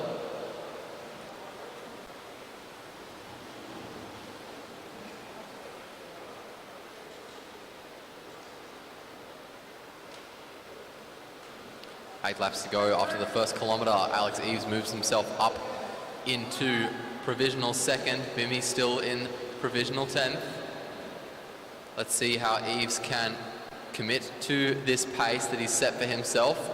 Still holding on to second place. We've seen how riders have kept this pace and then subsequently unravelled.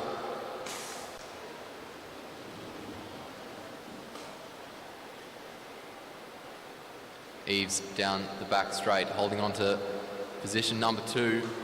Bimmy still in 10th as he makes his way around to get 6 laps to go. So we're at the halfway point now in this race. Down the back straight goes Eves, holds on to second. Down the front straight comes Bimmy, moves himself up into 9th. He gains a place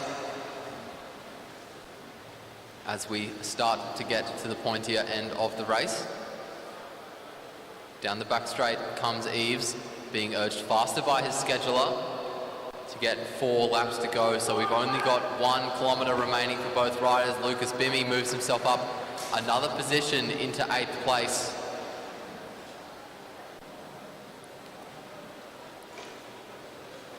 Alex Eves gaining it, being urged faster again. Lucas Bimmy gaining 2 places in that last lap. He's really putting out a lot of speed. Alex Eves looking a lot more like he's starting to tire as he gets 2 laps to go. 2 to go for Bimmy as well. He's moved himself up into 4th. Lucas Bimmy from New Zealand, ladies and gentlemen, doing a very, very good ride now. Alex Eves down the back straight to collect the bell, still with a good lead over Lucas Bimmy, still holding on to second as well. Lucas Bimmy still in 4th. He's got about 2 seconds to make up in 1 lap, so might not happen. Half a lap to go. He's hanging his head. He's really starting to show a bit of fatigue, and Alex Eves will hold on to second place. Lucas Bimmy will slip down into 5th, but what an absolutely stellar comeback by the Kiwi, riding in 10th for the majority of the race, and in the last kilometre making up 5 places.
on the front straight.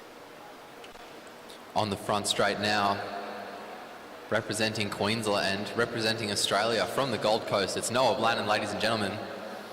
The man, the myth, the legend. And on the back straight is Austin Norwell from New Zealand.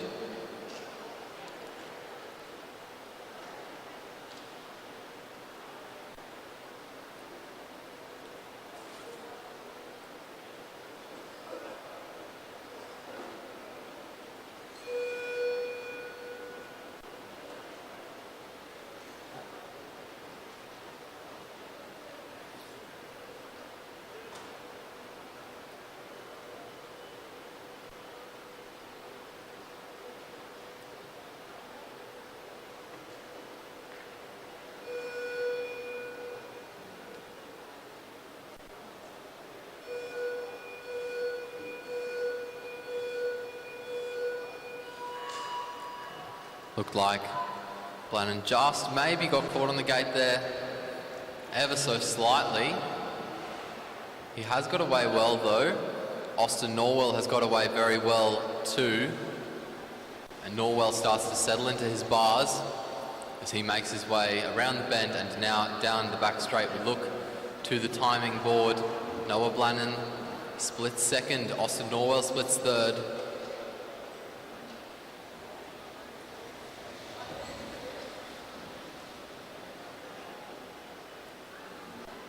Blannon with a good lead over Norwell, who slips into sixth. Blannon moves himself up into first. Head tucked in, legs turning over quickly. He's got quite a high cadence, Blannon, as he comes around to get 9 laps to go. Holding on to first place, Austin Norwell slips a further 2 places into 8th. Down the back straight goes Blannon. Down the front straight goes Norwell. You can see the difference in cadence between the 2 riders. Blannon holding on to first. Norwell slips into 10th. Blannon lifting his head up there as he heads down the back straight. Down the front straight he comes now, still holding on to first place as he reaches the halfway mark. It looks like we might have our first challenger to James Gardner. Austin Norwell still in 10th. Just trying to keep his head down, trying to keep as consistent as possible as he makes his way down the back straight. And the New Zealander moves himself up 1 position into 9th place. Noah Blannon just about 20 metres behind Austin Norwell at this point, with only 5 laps to go, holding onto first, and he's got a good carrot in front of him now to try to better his time. Down the front straight he comes. Still in first place with 1 kilometre to go, 2:09, a good 2,000 metre time. And he makes the pass down the back straight. Norwell moves himself up into 6th position, gaining 4 places over the last lap. 3 laps to go, sorry. Blannon still holding on to first, looking strong, looking comfortable. He is starting to rock his body a little bit more. Austin Norwell moves himself up into 5th, staying a consistent distance away from Noah Blannon. Now Norwell starts to close the gap, closing in onto Noah Blannon. He moves himself up into 4th place. Noah Blannon on the front, almost gets clipped from behind by Austin Norwell. Norwell now tries to come over the top of Noah Blannon. Blannon starting to just slip behind. 1 lap to go for Austin Norwell. Moves himself up into 3rd place. Noah Blannon really starting to slip behind. Down the front straight he comes, really fighting towards the line. 3:14, a time by Noah Blannon that is absolutely spectacular. More than 6 seconds faster than the time set by James Gardner, ladies and gentlemen. Absolutely phenomenal time by the Queenslander. Really had to fight hard in the end. You can see how quick he was because he was half a lap up on what is now the 3rd fastest time provisionally. We'll wait for official results from the commissaires at the end of the event, of course. But an absolutely fantastic time by Noah Blannon. only 1.5 seconds off the national record, if that time is correct.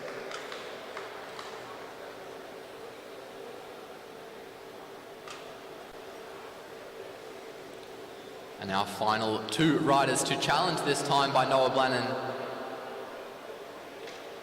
coming onto the front straight, representing Australia in the New South Wales Institute of Sport kit, is Ben Anderson, and Jameson on the back there for New Zealand.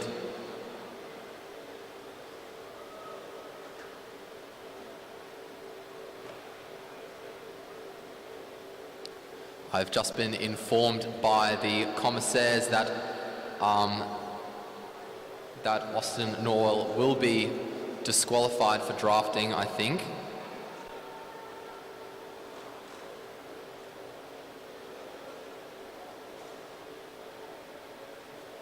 You can see Blannon hobble down the stairs after that absolutely fantastic time.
Very well-timed starts by both riders there.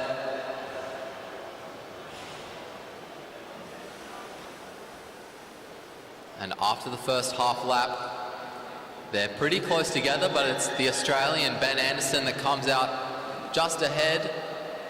Both riders now starting to tuck in and set their pace. Anderson splitting second after the first lap. Jameson splitting 8th. Both riders looking pretty quick. Jameson looking very comfortable as he makes his way down the back straight, keeping a good cadence. And Andrews slips into 5th. Jameson slips into 9th.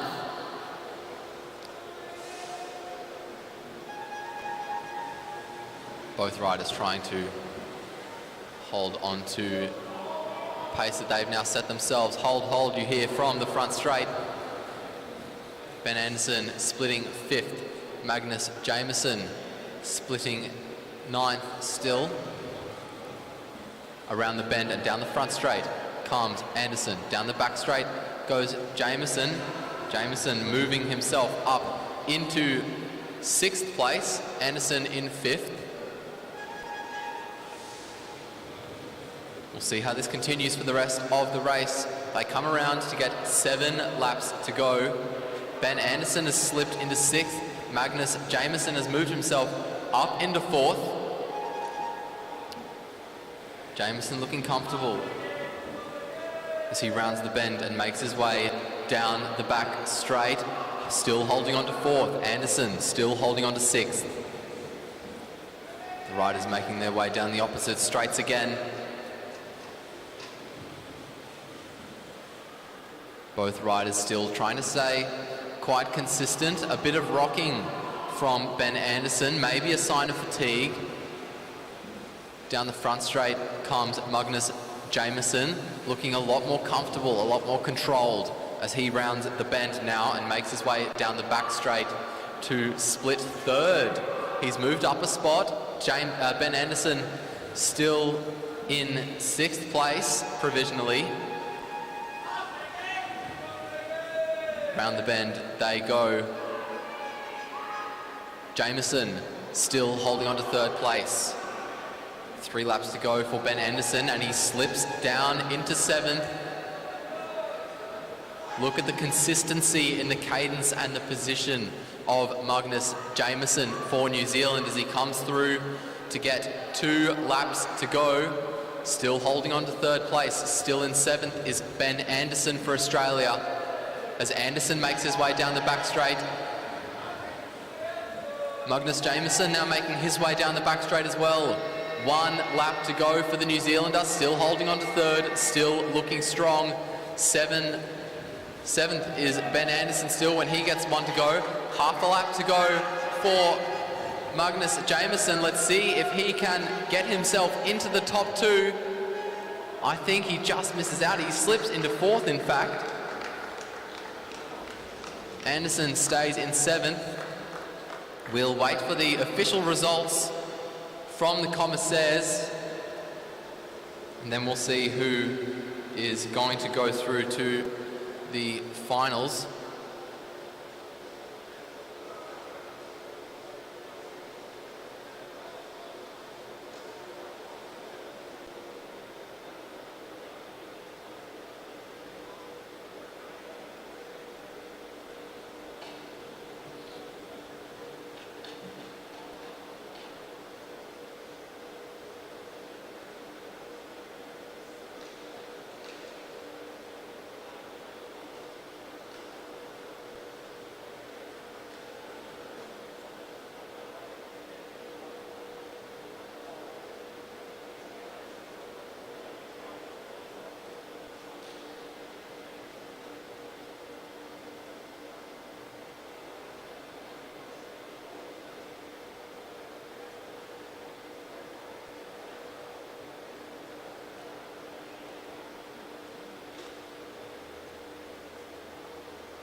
And there you can see our result up on the screen. Noah Blannon and James Gardner are going to fight for gold.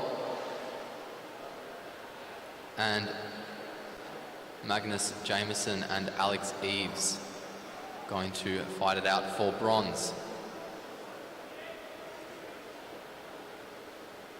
Stellar times by these riders.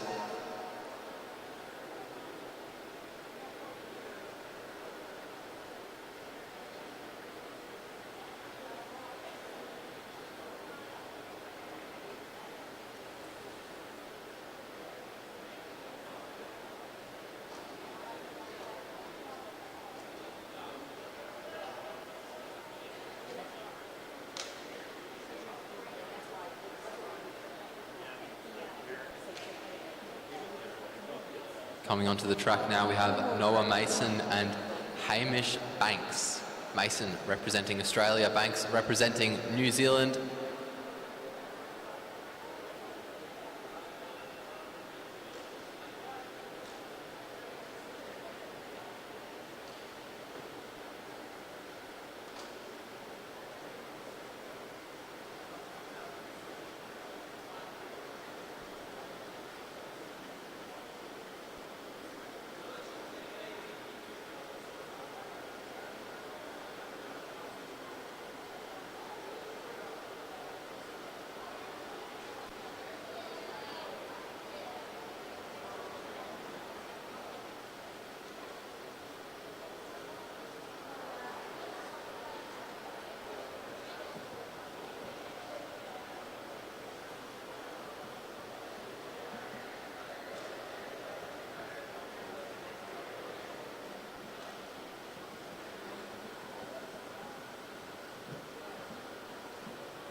Not sure what we're waiting for at the moment.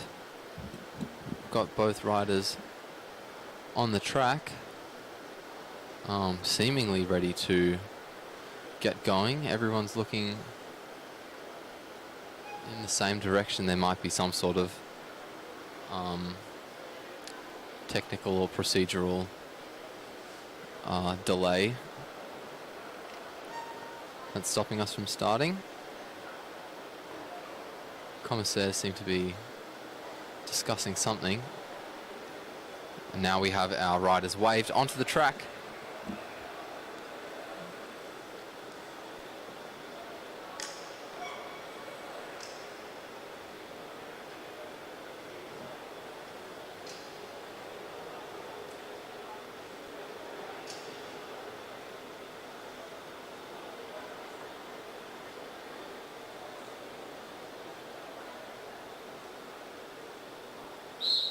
And the whistle goes. Noah Mason is going to come down behind Hamish Banks. Banks going to lead the pair off for the start at least. Both of them going very slowly around on the duckboard. Too slow to take the bank. As anyone who's ever ridden on boards will tell you, if you go too slowly on these tracks, the track will just slide you off. Mason there, up high towards the fence. Banks makes his way down to the bottom of the track again as we round the next bend. Coming into the front straight, they both start to move up again. Hamish Banks on the front, just keeping an eye over his shoulder on Noah Mason behind, making sure that if Noah Mason dares make a move, Banks will be all over him. Really starting to slow down. Looks like we might not come to a track stand, but that could change over the next 2 laps remaining in this race. Banks starting to wind it up. He's got quite a gap on Noah Mason, and now he's decided he's going to commit to it. Down the front straight they go. Banks moving up, trying to take advantage of the track. Mason trying to do the same, and he's really fighting to try to close that gap. It's working thus far. The bell rings, 1 lap to go. Hamish Banks on the front, but my goodness, Noah Mason is coming at him with a lot of speed. Over the top comes Noah Mason, the two are side by side, down the front straight and towards the line. Noah Mason, with a very good ride, comes out over the top of Hamish Banks to take out the first sprint in the under-19 men's quarter-final.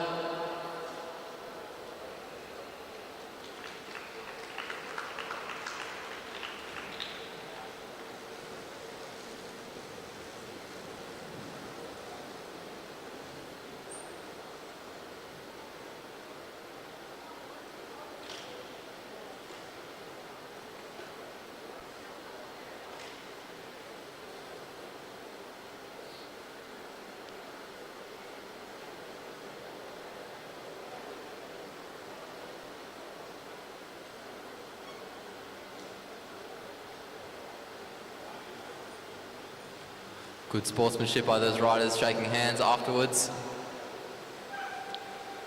Coming onto the track now, we have Jaden Stanton-Keir from Australia and Wolf Penne from New Zealand. Penne on the inside.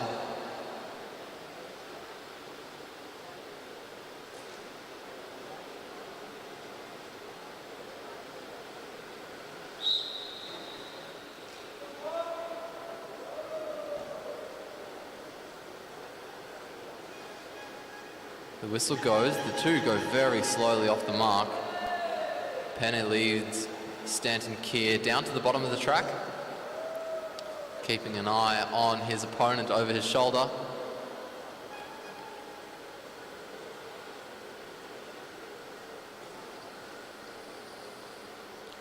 Both riders, as they enter the straight, make their way up to the fence. Penne makes his way back down. Stanton-Keir is going to follow. Just a bit of a gap between himself and the rider in front. He closes it up as they head around the bend. Down the front straight we go now. Stanton Keir up towards the fence. Penne now moving to push him higher. Goes back down to the bottom. Stanton Keir still staying above the stayers line. He now moves down as well. Penne keeping a look over his shoulder over Stanton Keir, who's building up speed and building up height. Over the top he goes. He's got the height advantage as well. And the bell rings. 1 lap to go. Jaden Stanton Keir opening the gap to Wolf Penne. Wolf Penne now trying to close it as they head down the back straight. He's only got half a lap to make it work though. Around the bend, down the front straight, Jaden Stanton Keir is going to hold on and take out the first round between himself and the New Zealander. That is Wolf Penne. Very good effort by those riders.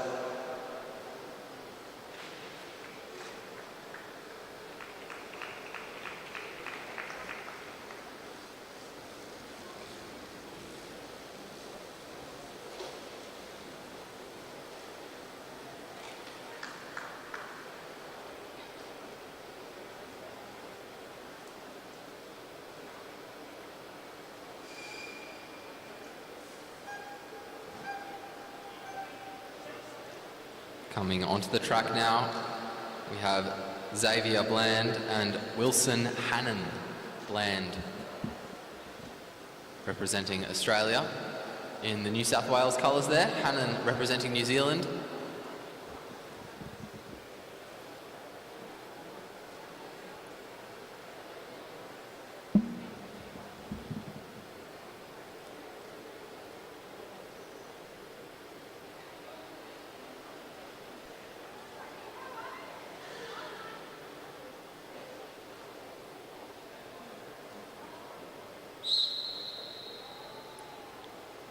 The whistle goes. Bland is going to lead Hannon to the bottom of the track to start. Both riders on the duckboard. Bland keeping a look over his shoulder on Hannon, both really going quite slowly as they make their way past Matt Gilfetter, really giving him every opportunity to take as many good photos as possible, and they speed up once they get further away from him. Down the back straight they go. Hannon up towards the fence. Bland more around the stayers line.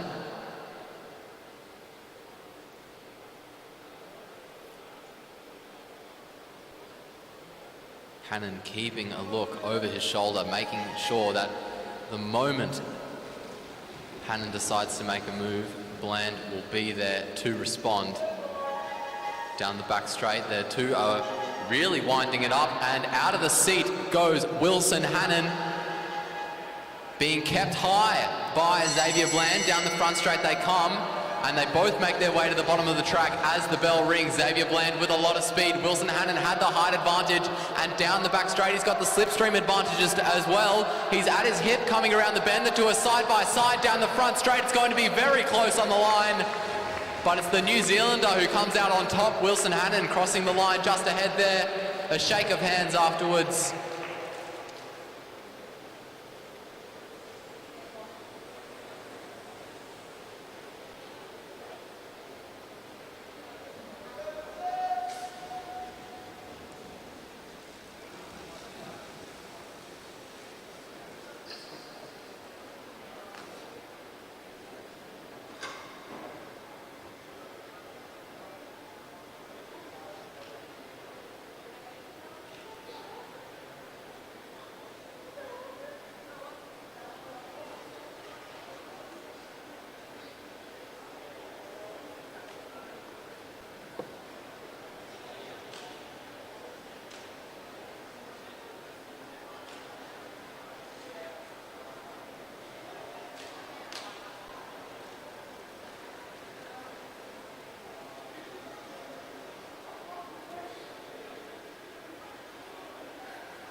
Conrad Clark and Liam Ramsey, both riders from New Zealand, on the track now.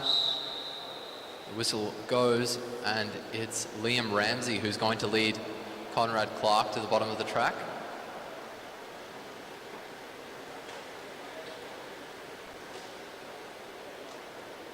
Ramsey with a look over his shoulder, keeping an eye on his competitor behind.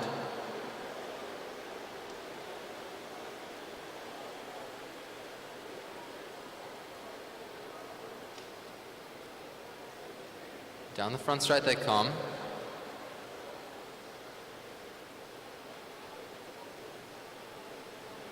Two laps to go. It's Ramsey still at the bottom of the track. Clark now moving up very high towards the fence, swerving everywhere. And now he goes up the inside of Ramsey. And he's going to lead the two to the bottom of the track.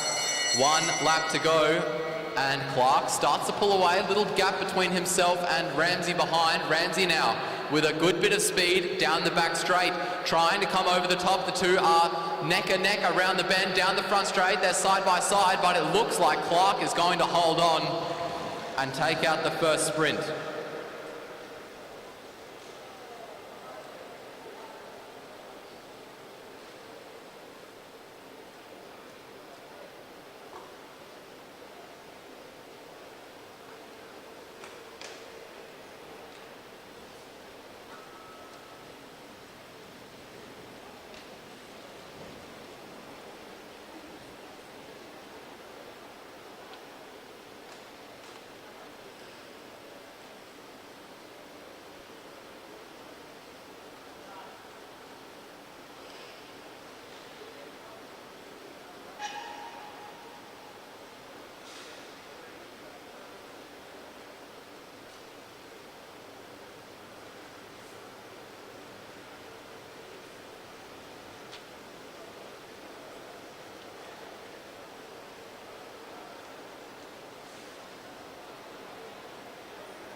Good effort from both riders. And coming onto the track now, we have the riders for the Elite Women Teams Pursuit qualifying.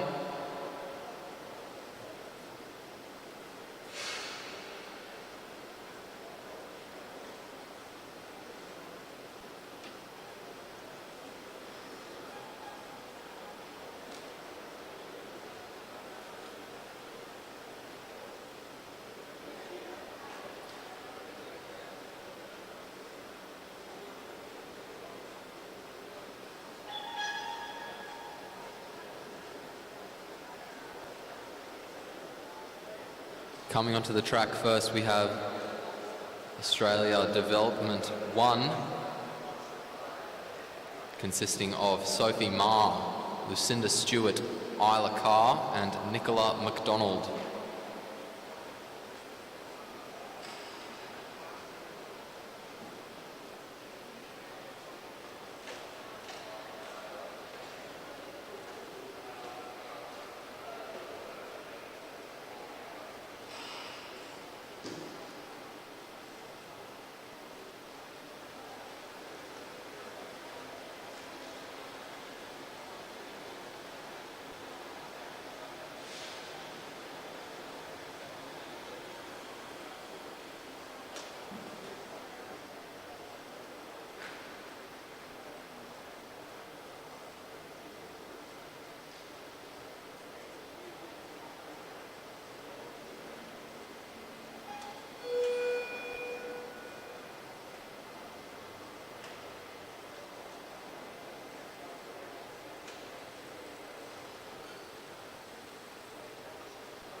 Yeah.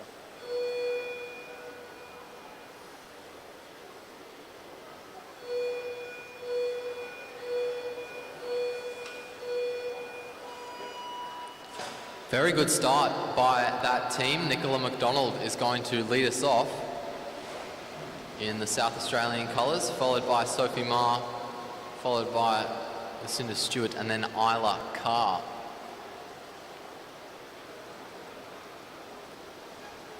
All of our riders now settling in to their bars as they come through.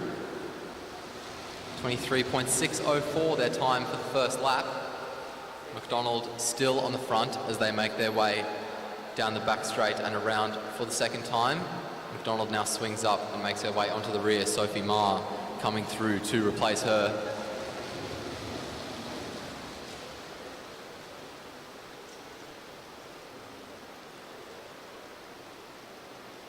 All of these riders looking pretty comfortable as Ma leads down the front straight.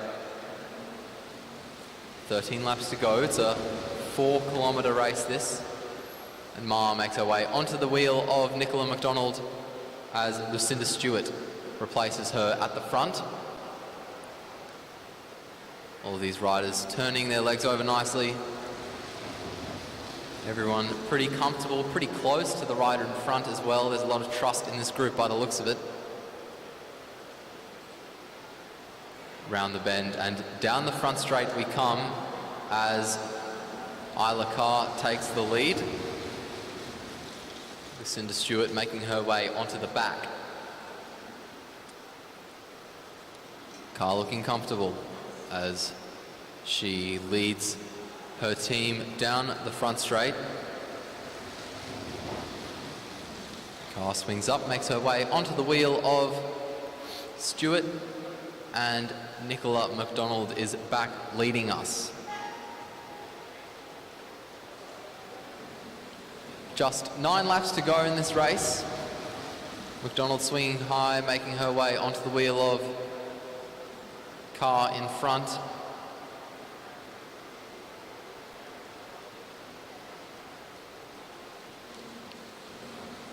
Eight laps to go, so we're at the halfway point of this team pursuit.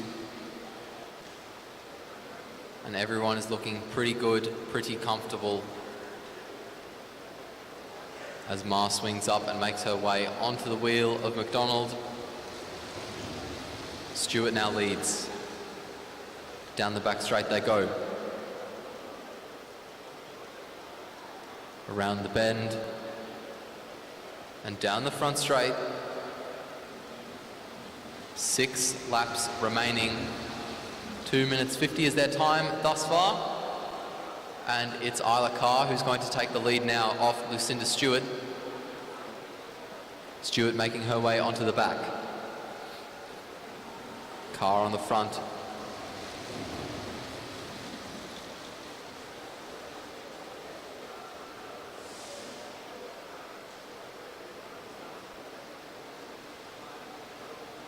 You can see Isla Carr on the front starting to dip her head a bit more as they get 1 kilometre to go. She's really starting to show some signs of fatigue and she decides not to get back on. There are only 3 riders left now. Nicola McDonald on the front. 3 laps to go. McDonald makes her way onto the wheel of Stewart as Ma leads the trio. Around the bend. Down the front straight they come. 2 laps remaining. Sophie Ma leads them down the back straight now.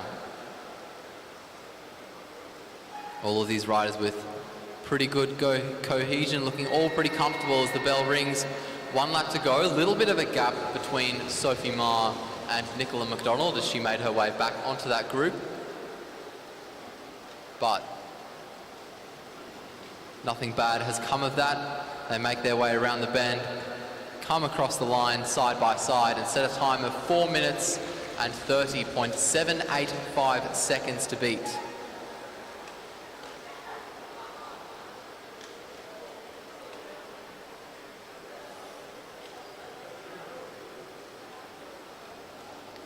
Coming next onto the track we have New Zealand. Representing New Zealand, we have Sammy Donnelly, Prue Fowler, Jessie Hodges, and Riley McMullen.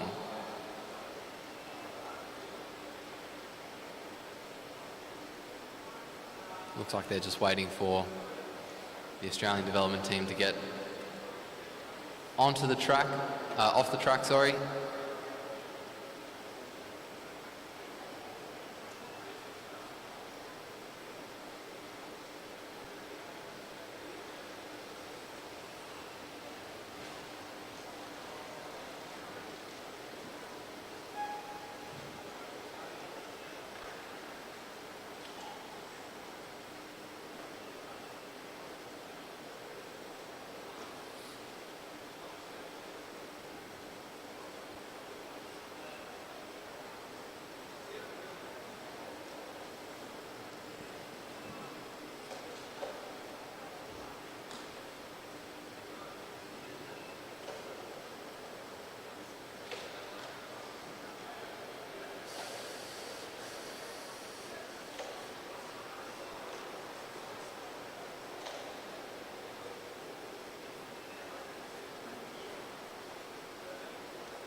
Relatively good start by the New Zealanders.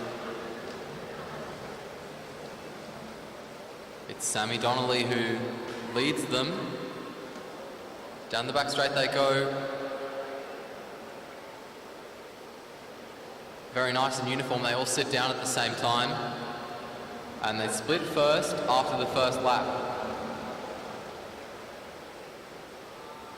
Down the back straight they go now. Donnelly still leading.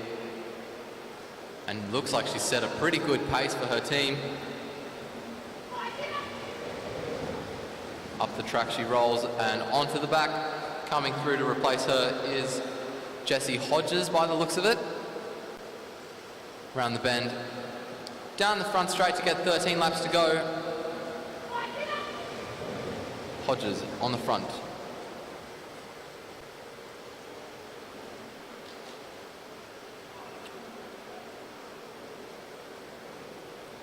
Down the front straight now.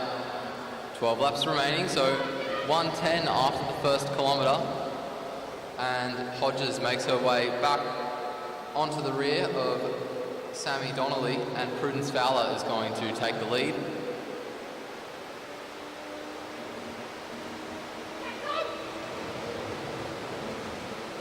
Fowler swings up, pretty short turn from the New Zealand rider.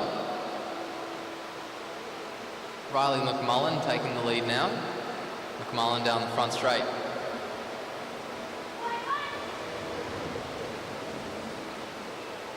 Leading a very powerful train as they head down the back straight. McMullen swinging up, taking the wheel of Fowler. Still splitting first. 1:58.428 seconds is their time, with 9 to go. 8 to go now for the women. They're halfway through. 2 kilometres remaining. 2:14.323 their time then.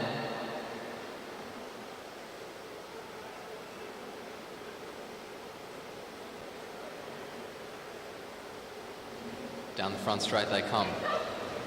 Jessie Hodges leads us.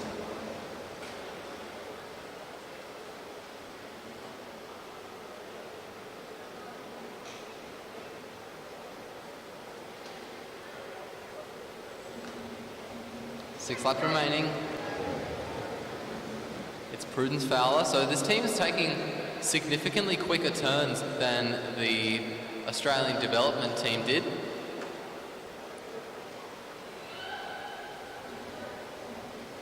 Only 3 riders left. It looks like Prudence Fowler is not going to get back on.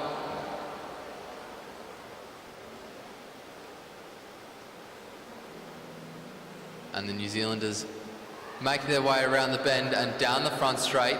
4 laps remaining. Just 1K left in this race for the Kiwis.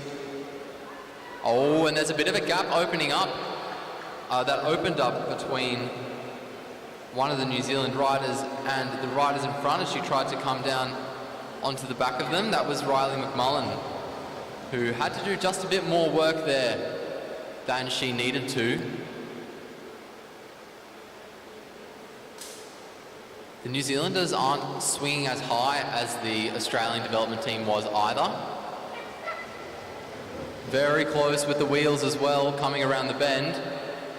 It looks like the Kiwis have started to just lose their cohesion a bit in these final stages of the race.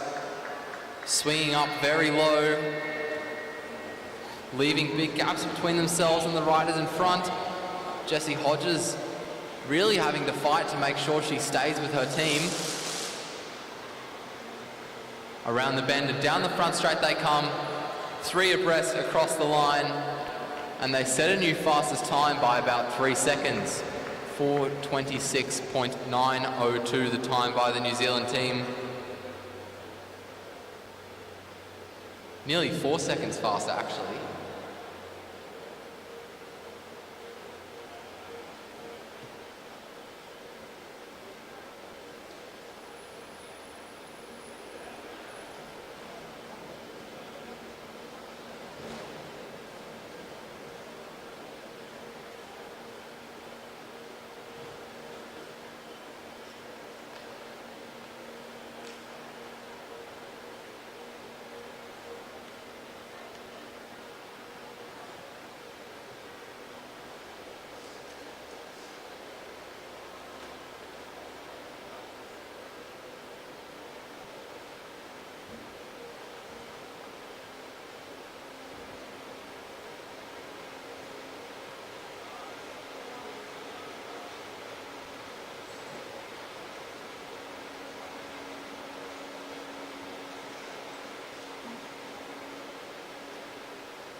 Coming onto the track now, we have the Australian team of Claudia Marks, Ali Anderson, Sophie Edwards and Chloe Moran.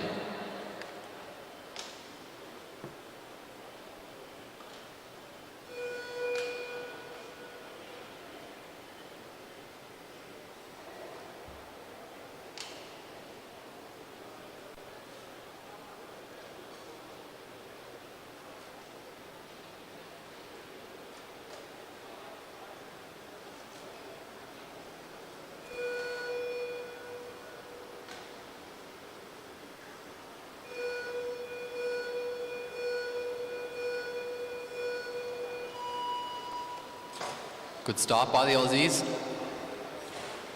It's Chloe Moran who leads the Australians off the line.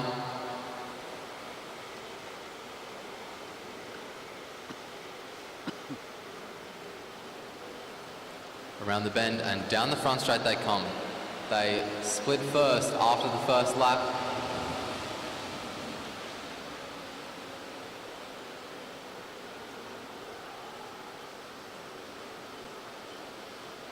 These riders looking pretty strong as they round the bend and come down the front straight. 14 laps to go, still holding on to first place. Moran swings up, makes her way onto the wheel of Marks and Ali Anderson, always recognisable by her bright red helmet, leads us around the bend and down the front straight. Anderson up and down onto the wheel of Moran.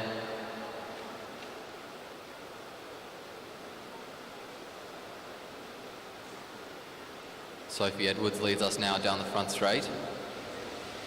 12 laps to go, so 1:10.301 after the first kilometre. Pretty similar to the time that the New Zealanders posted after the first K. Edwards now up and down onto the wheel of Anderson.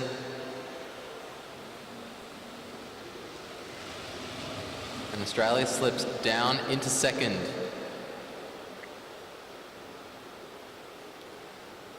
Claudia Marks taking the lead at the moment as we come down the front straight. 10 laps remaining, still in second place. Marks making her way onto the wheel of Edwards as Moran takes the front for a second time. Round the bend and down the front straight come the Aussies. 9 to go. Moran leads down the back straight.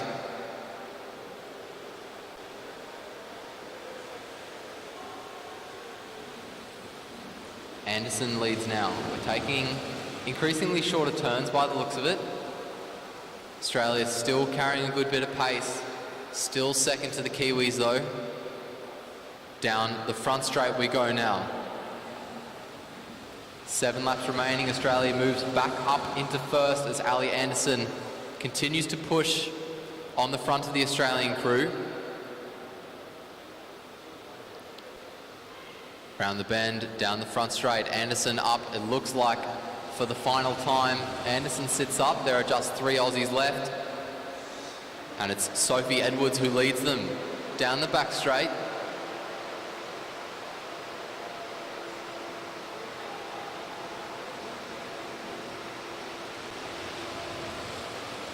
Five to go.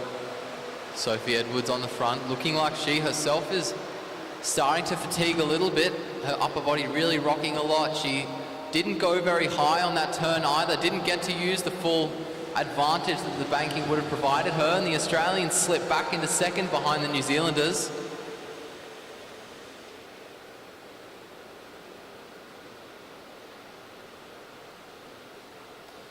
Down the front straight they come. Still in second. Marks swinging down and with a bit of a gap opening up between herself and Sophie Edwards in front as she came back down. So she had to do a bit of work to close that. Chloe Moran on the front now, moving the Australians back into first place. Down the back straight they go. 1.5 laps remaining in this race for the Aussies. And Moran leads down the front straight. The bell rings now. Still holding on to first place, the Australians. They have 19 seconds to complete this last lap. Half a lap to go now. Chloe Moran still powering very strong on the front. Out they come, 3 abreast across the line, and the Australians will hold on by over 4 seconds over the New Zealanders. Very good effort by our Aussies.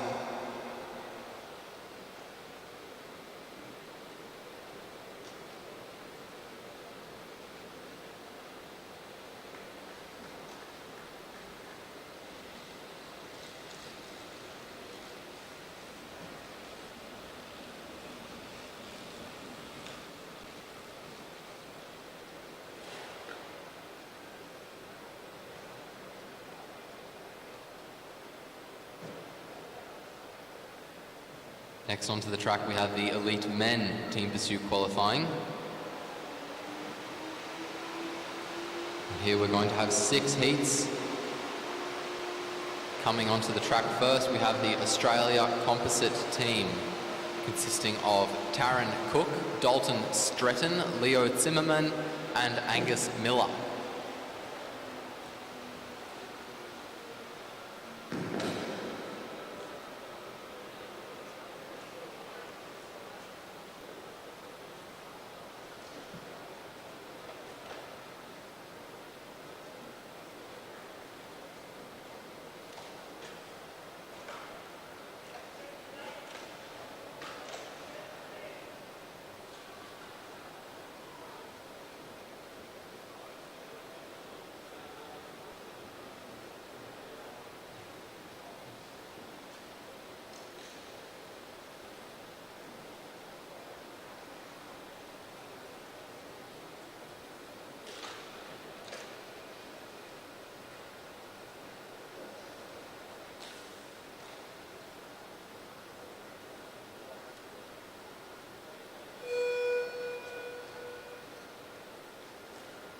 .30 seconds to go for our first team in the men.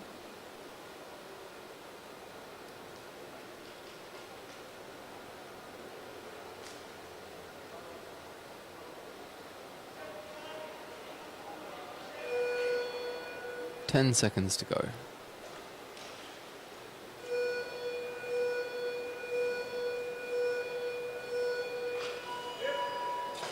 Very well timed start by the Aussies.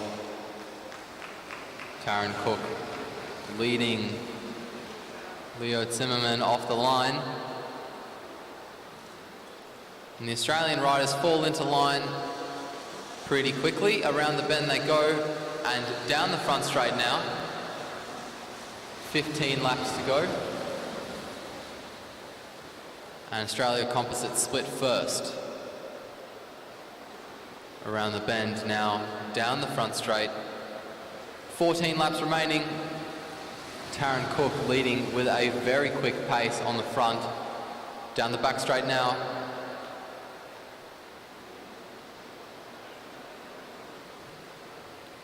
"13 laps remaining. The team just being urged a bit faster by their scheduler. Taryn Cook swinging up now and making his way onto the wheel of no one. He's decided that's it for him. We're going to do the rest of the race with just 3 riders.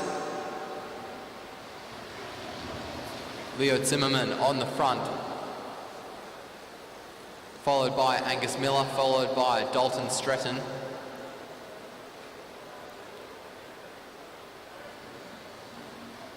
"11 to go. Zimmerman swings up and swings down pretty quickly. A little bit of a gap opening up between himself and Stretton in front, but it's quickly closed down and Angus Miller takes the lead with no major complications behind.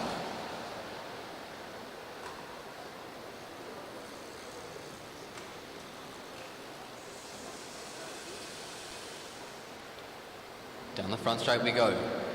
9 laps remaining.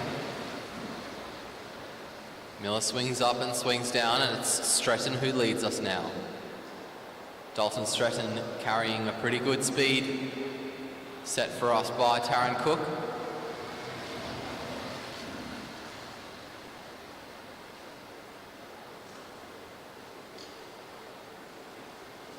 Everyone holding a pretty good tempo, everyone looking relatively comfortable.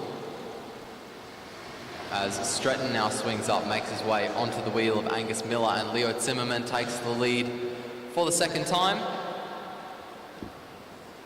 Everyone with relatively good cohesion, looking pretty comfortable as they ride around. Angus Miller makes his way onto the back of, onto the front, as Leo Zimmerman makes his way onto the back.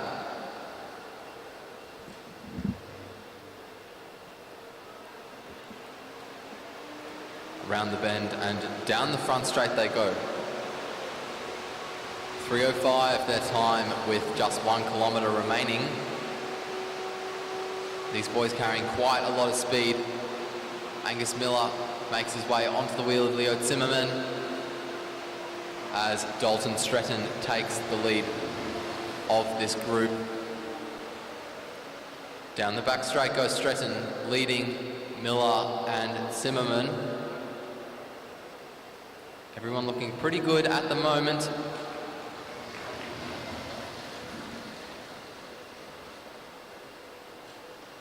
All these riders still in unison, still with a relatively constant cadence. The bell now rings, 1 lap to go. Stretton still on the front, head down, pushing hard. Down the back straight they go, half a lap remaining in this race. Stretton really trying to push to do the most he can for the riders behind. Around the bend, down the front straight, 3 abreast, 4:06.007 seconds is the time to beat.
Coming onto the track. Sorry.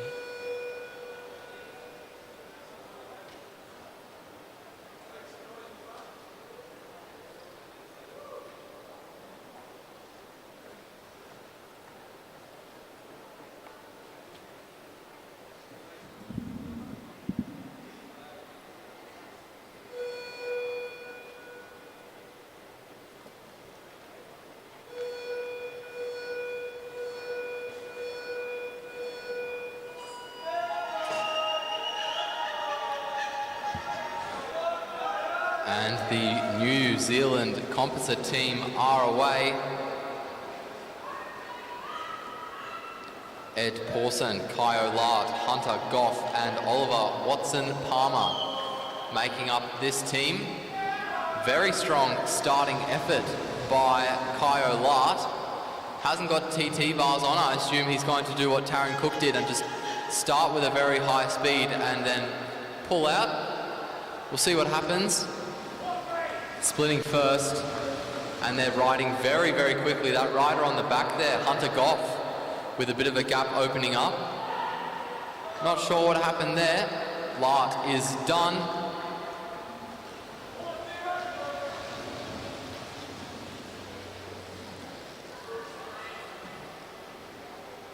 The New Zealanders make their way around and down the front straight. holding on to first place over the Australians. It's Ed Pawson who swings up and makes his way onto the wheel of Hunter Goff. Oliver Watson-Palmer taking the lead of this trio.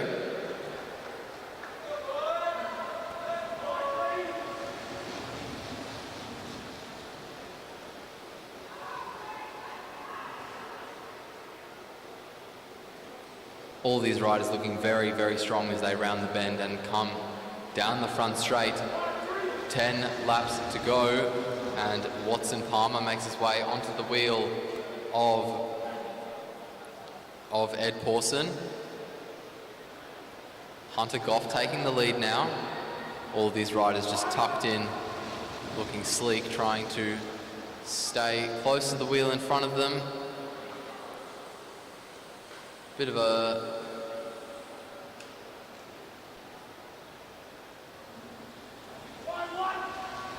Hunter Goff making his way onto the wheel there, and Pawson taking the lead again. You can see the past at least 2 times a rider has swung up and made his way back onto this group. He's then just come up a bit, trying to avoid maybe just clipping the wheel in front of him. Might be because they're not used to the track. Might be they don't have that much experience riding together. I don't know how much experience this team has as a team.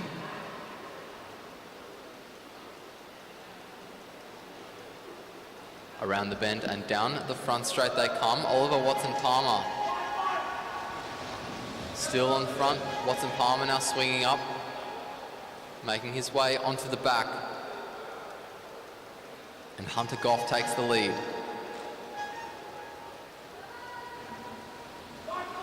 4 laps to go, slipping down into second there. Goff pushing hard on the front. Around the bend they come, and down the front straight, Goff still leading. 3 laps remaining. Goff swings up, not swinging up that high, but he does well, doesn't let a gap open up between himself and Watson-Palmer in front. Very short turn by Ed Pawson. Oliver Watson-Palmer takes the lead again. The New Zealanders stuck in second place, and Ed Pawson starting to let a gap just open up a bit. Pawson really starting to show some signs of struggle. But the bell rings. 1 lap to go for the New Zealanders. It doesn't look like they'll beat the Australian time, but we'll see what time they can set. Coming around, they come down the front straight, Pawson up the inside. 4:11.007, the time of the New Zealand composite team.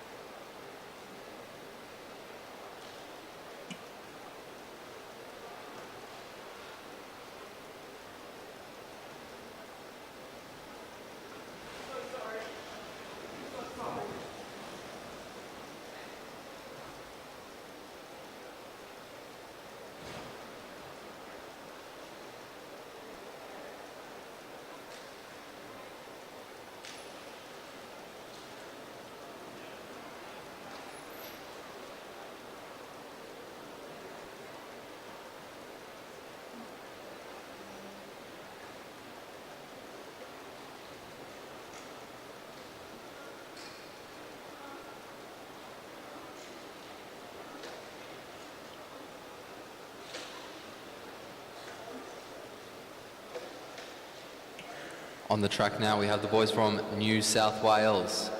Kurt Ether, Dylan Ether, Dev Gruel, and Rowan Hayden Smith.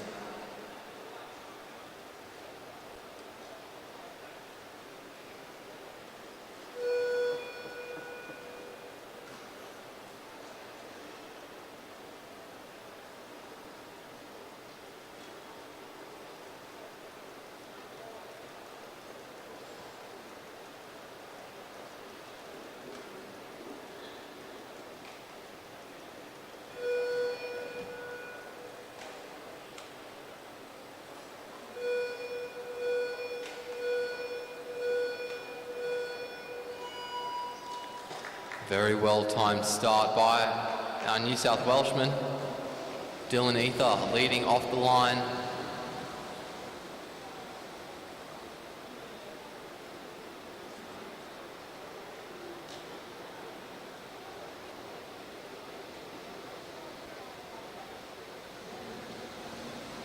All four tucking into their bars now and splitting third after the first lap.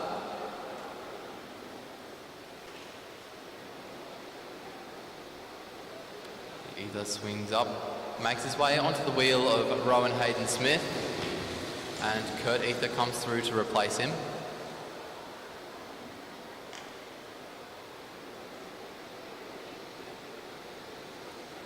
Round the bend, down the front straight. 13 laps to go. Kurt Ether swings high, makes his way onto the wheel of his younger brother without any major complications. Everyone looking pretty smooth at the moment, pretty comfortable. 12 to go. Still splitting third. Dev Gruel on the front. Now swinging up and letting Rowan Hayden-Smith come through on the inside. Still splitting third. New South Welshman.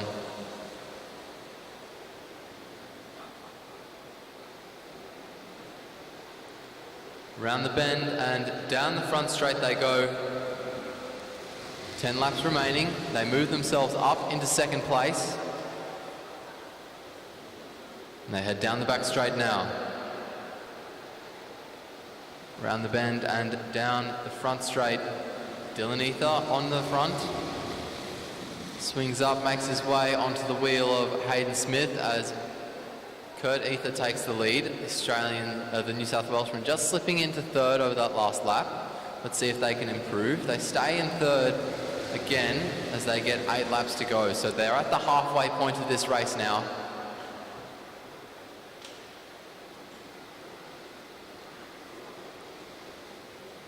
Dev Gruel on the front again.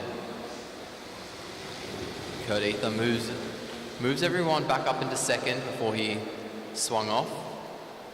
Gruel on the front. Let's see if he can hold it for the team. He can. Gruel looking strong. Swings up, makes his way onto the wheel of Kurt Ether. Very gradually. Not letting a gap open up though between himself and the rider in front. Down the front straight we come now. 5 laps remaining. And it's Rowan Hayden-Smith who leads us. Hayden-Smith now on the wheel of Gruel, leaving Dylan Ether to come back onto the front. Still splitting second. Down the back straight we go. And that's it by the looks of it for Dylan Ether. He swings up, he's going to stay there. Kurt Ether takes the front. And the New South Welshmen are moved up into first place. Dylan Ether's off the front. But he's provided quite a benefit to the team in doing that last turn. They stay in first as well. Kurt Ether fighting hard too down the back straight. He goes, leading Dev Gruel and Rowan Hayden-Smith. Around the bend they come. Down the front straight they come and the bell rings.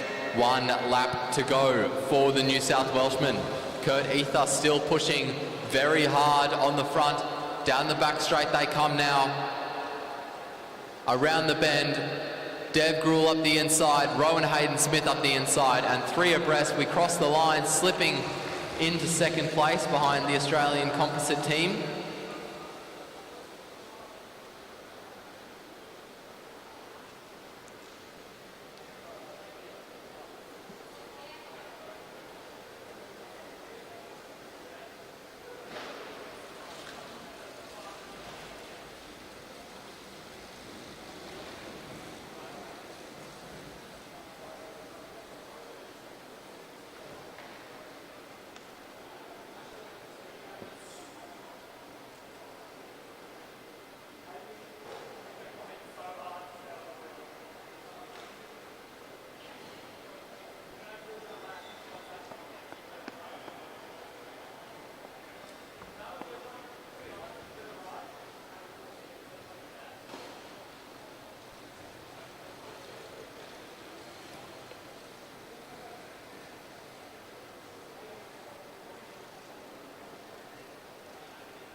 Now coming onto the track for the ACT, Liam Walsh, John Carter, Graham Frisley and James Moriarty, all famously known for their residence in Canberra.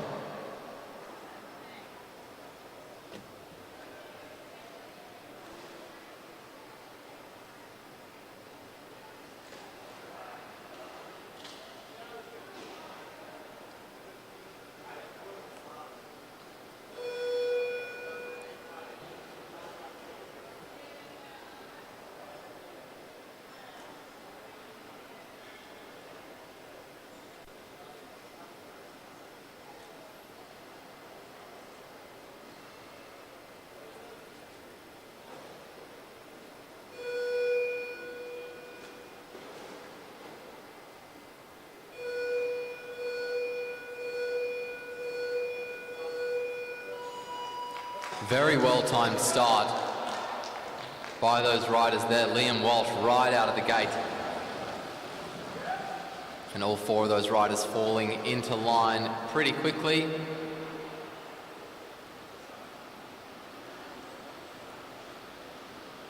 Down the front straight they come. Liam Walsh tucks in.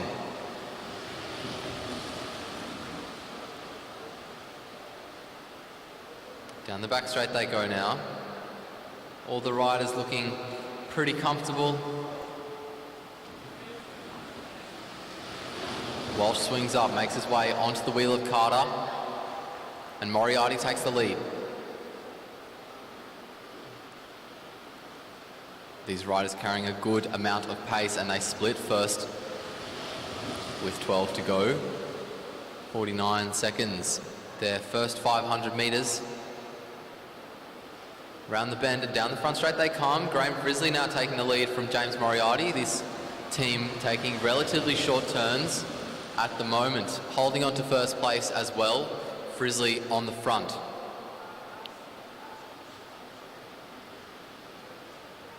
Down the front straight we come now. Graham Frisley going to roll up the bank into this turn. John Carter replacing him in the lead. All of these riders looking very comfortable, very strong, almost effortlessly riding down the front straight there.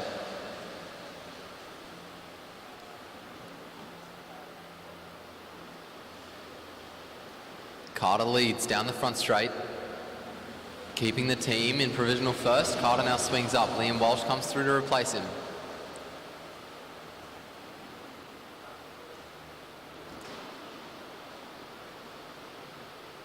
Down the front straight we come. Walsh pushing hard.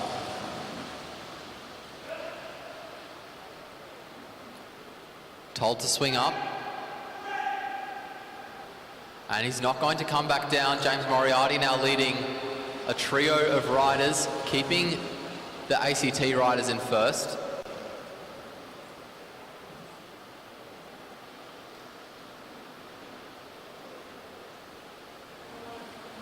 Six laps to go. James Moriarty swings up, doesn't swing up too high, but no major problems arising from that. Graham Frisley leading us down the front straight then.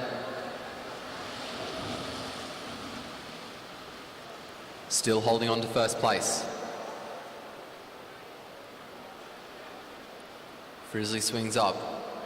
John Carter comes through to replace him.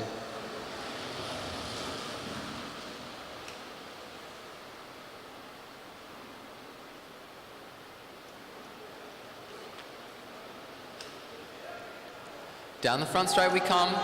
Just 3 laps to go. Carter swings up, takes the wheel of Frisley, and Moriarty continues at the front of this trio. Down the front straight we go, just 500 metres remaining. Still holding on to first place. The turns get quicker as Frisley takes the lead. Down the back straight we go now. Looks like a bit of a surge from Graham Frisley. Small gap opened up there between himself and Carter behind, but that's since been closed. Everyone looking pretty comfortable. Half a lap to go for the Australians now. They come down the front straight, 3 abreast, very uniform. and beat the previous leading time by 8 seconds. Very good effort by our riders there.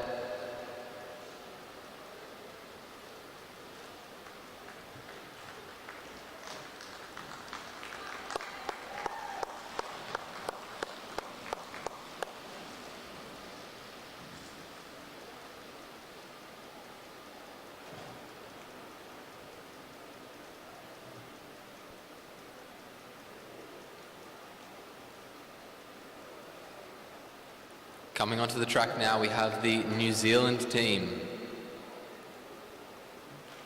Racing for New Zealand, we have Kyle Aitken, Daniel Bridgewater, Keegan Hornblow and George Jackson.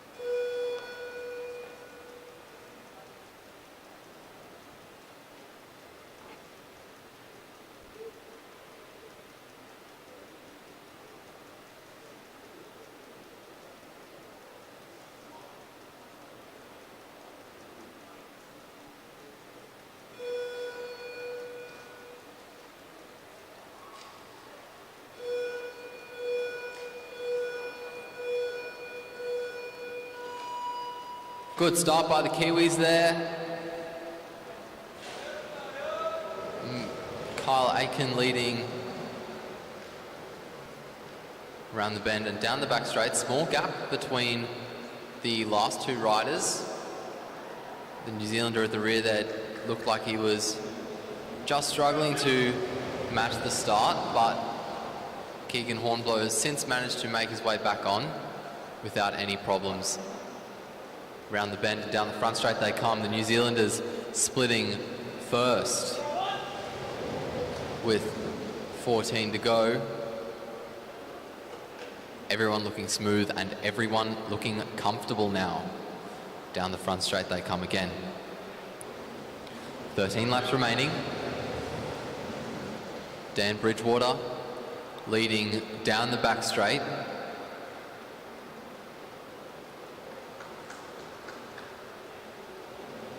Good uniform riding at the moment. Bridgewater swings up. George Jackson rolls through to replace him. Little bit of a gap opening up there between Bridgewater and the rider in front, Kyle Aitken. But no problems arising. Everyone looking pretty comfortable, pretty cohesive at the moment. We come around and down the front straight, and that seems to continue to be the case.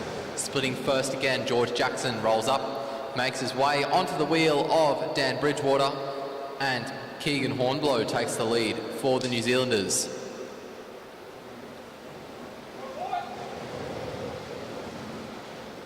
Hornblow down the back straight now.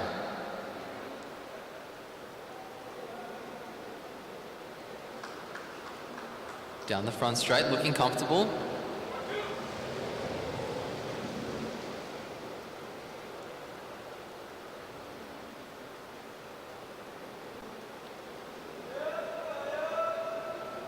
Kyle Aitken back on the front as Keegan Hornblow makes his way onto the rear. Short turn by Kyle Aitken, and he's not going to get back on.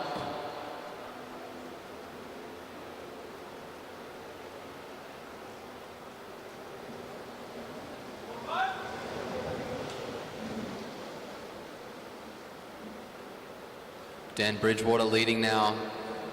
The three Kiwis left. Down the front straight we go. 5 laps remaining.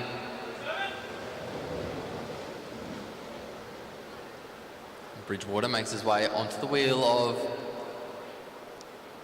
of Aitken in front.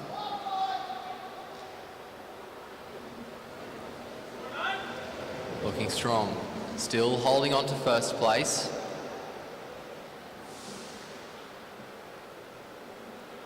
The New Zealanders now making their way around to get just 3 laps to go. And they've got about 45 seconds to do it. Down the back straight they come. Round the bend and down the front straight now. The New Zealanders looking very, very strong, still holding a very good speed.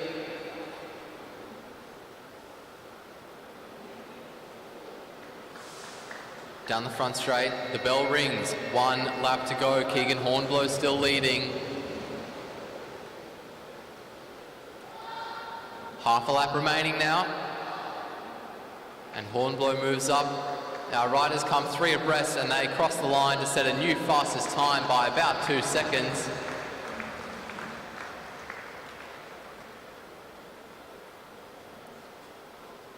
Very good effort by the New Zealand national team there.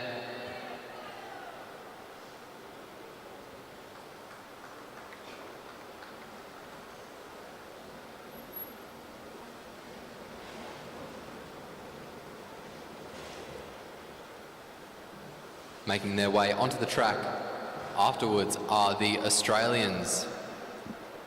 Blake Agnoletto, Oliver Bledden, Josh Duffy and Connor Lee.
Well-timed start for the Aussies there.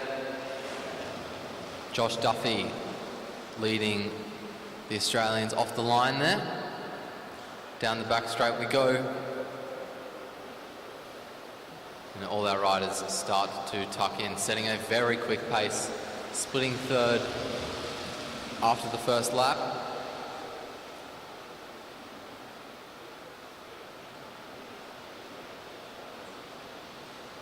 Down the front straight we come. Still in third.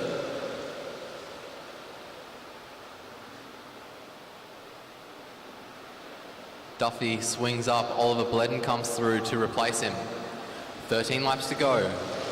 These riders very close together. Bledden still looking strong. Blake Agnoletto very close to his wheel behind. There must be a lot of trust in this group. 12 laps remaining. Agnoletto comes through as Bledden swings up.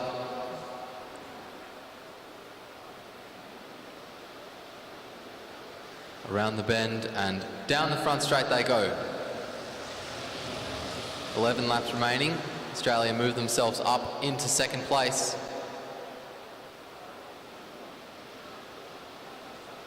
Around the bend and down the front straight now. 10 laps to go. Australia still in second. The New Zealanders with a very strong time. Connor Lay now leads down the front straight.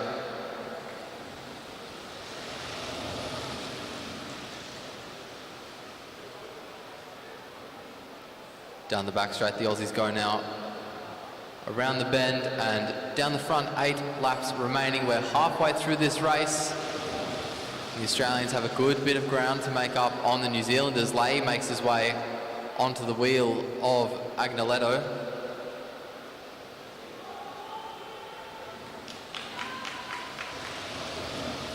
Josh Duffy on the front now, keeping Australia in second.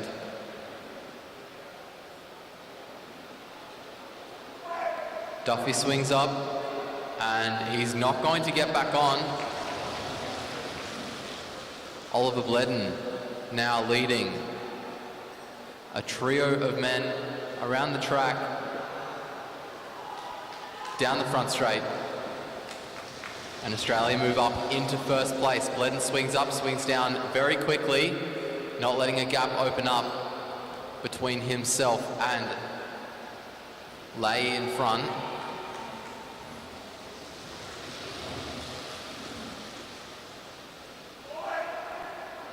Blake Agnoletto leading down the back straight. Swinging up and down very quick. He's let a gap open up between himself and Oliver Bledden in front. That'll be a bit of extra work that he didn't need to do. And if he does that too many times, he'll tire himself out. Connor Lay leading down the front straight as the riders get just 2 laps to go. It's going to be very close coming down the back straight. Lay leads around the bend and down the front. The bell rings. 1 lap to go. Australia still holding on to a lead, and with half a lap to go, and Australia still looking strong. 3 abreast around the corner and down the front straight. The Australians hold on and take out the win by over 4 seconds over the New Zealanders.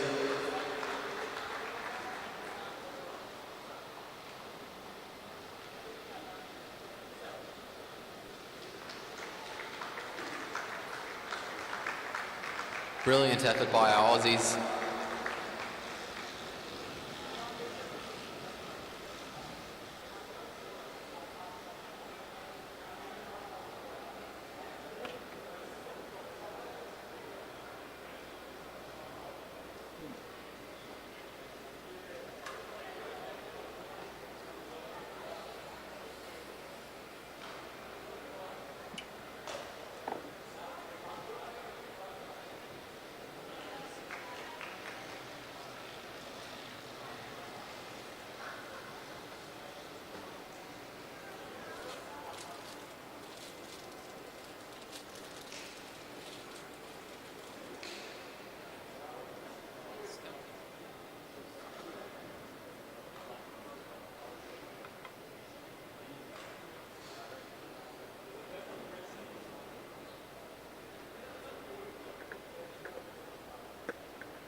Noah Mason and Hamish Banks taking the track now. Mason, having started behind Banks in the first heat, is going to start in front for the second.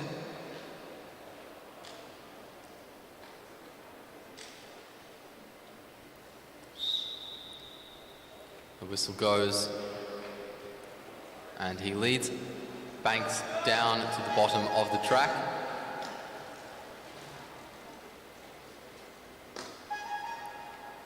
Quite a gap between himself and Banks, but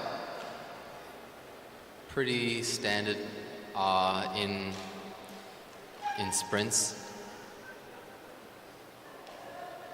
What is interesting is the amount of speed that they're carrying around the track at the moment. Mason moving up towards the fence. Hamish Banks also staying high as Mason stays low.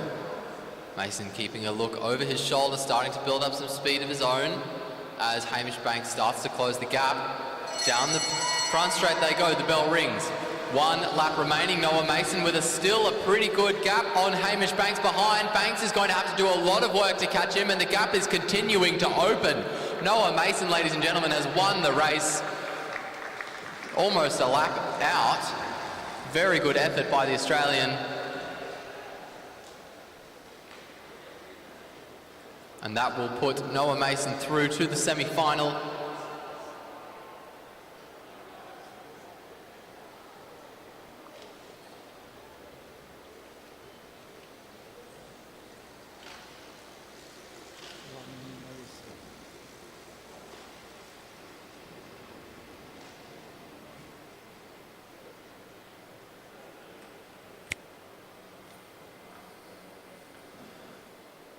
Coming up onto the track next, we have Jaden Stanton-Kia and Wolf Penne. Stanton-Kia 1 up on Penne after their first heat.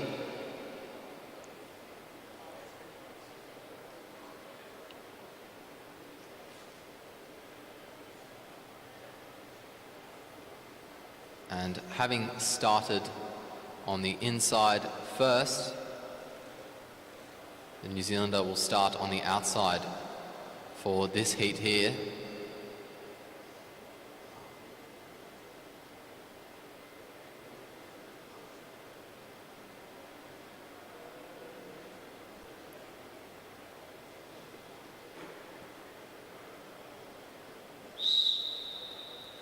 The whistle goes. Stanton-Kia leads. I don't think he's wearing socks. Maybe he's a triathlete or something.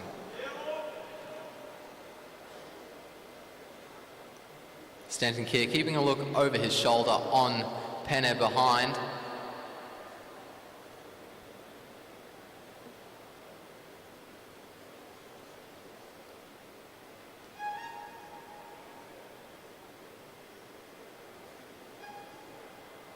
Penne just below Stanton-Kia, and also well behind him. Stanton-Kia now building up a good bit of speed as they head down the front straight. 2 laps remaining.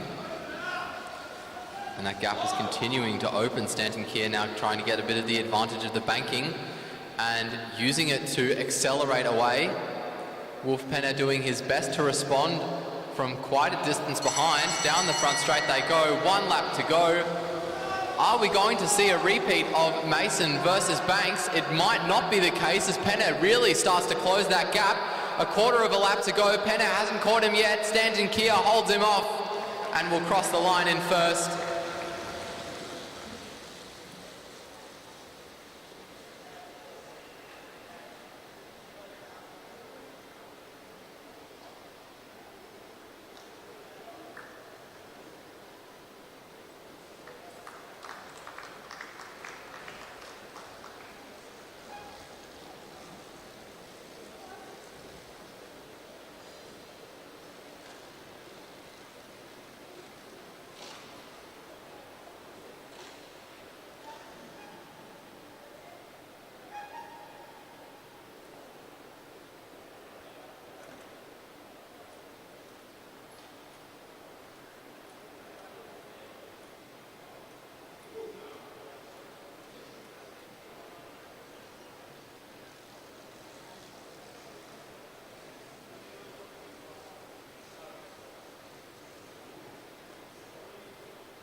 Next to take the track, Xavier Bland and Wilson Hannon. Hannon on the inside, one up on Bland.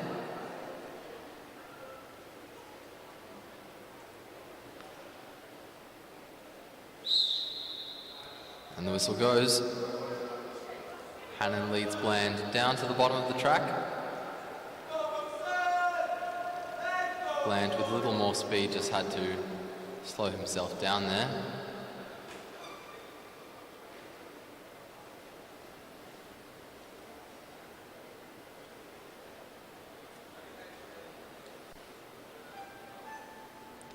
The two make their way up to the fence as they enter the straight. Bland is forced to go in front of Hannon. And as the two enter the bank, positions have changed. Hannon opting to stay high.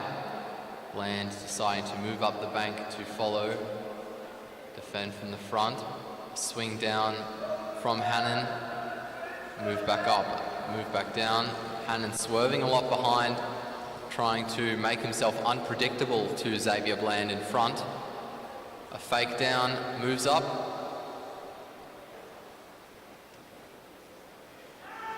Hannon finally makes a move down the inside and he catches Bland out. Bland now trying to use the banking to close the gap that opened up between the two of them. He's done so successfully.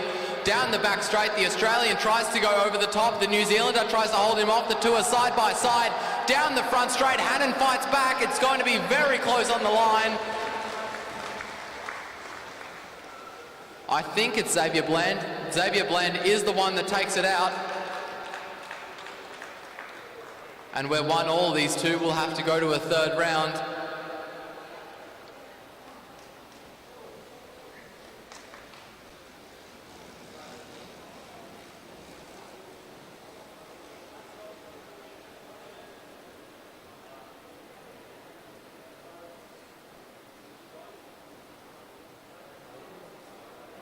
And last but certainly not least, Conrad Clark and Liam Ramsey. Clark one up on the New Zealand national champion.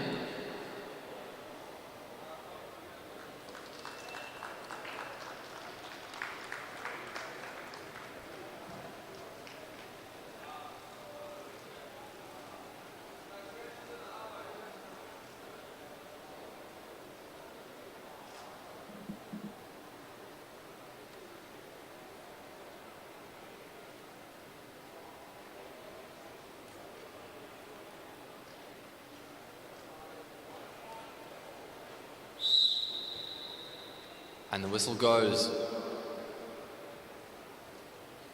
Clark leads Ramsey down to the bottom of the track.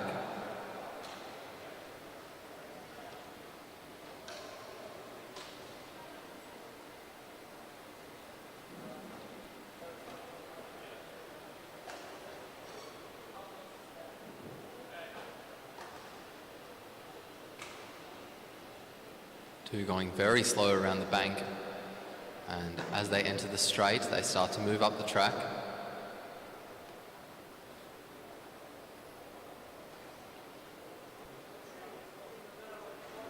And it looks like we're going to come to a track stand here. Clark on the inside of Ramsey.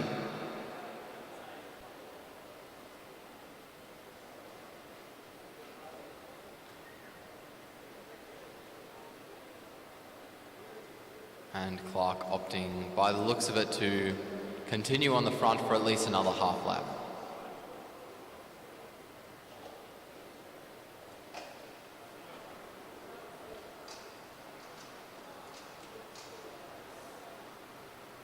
Around the bend they come. Clark starting to build up quite a bit of speed.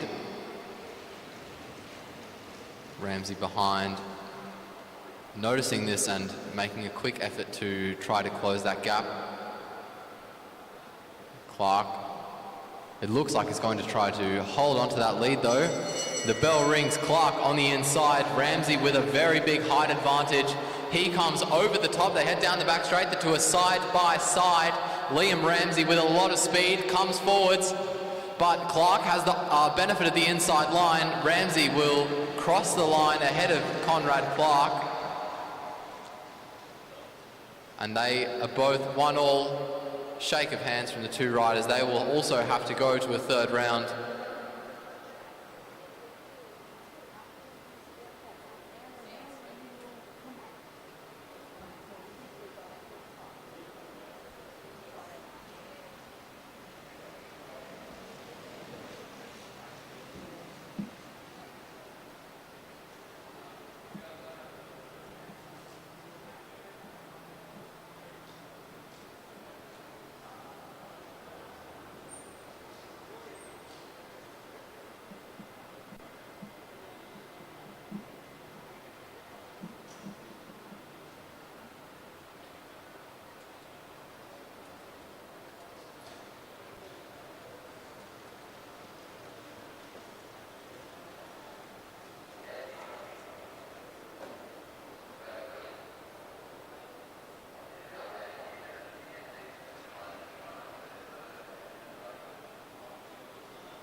Okay, we're just going to have a 10-minute break for the two pairs of riders in between their third round of sprints.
All right, we're back, and the whistle goes for Xavier Bland and Wilson Hannon to decide who will make it through to the bronze medal final.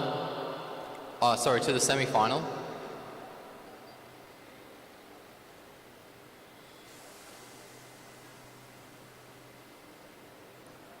Bland in front of Hannon there.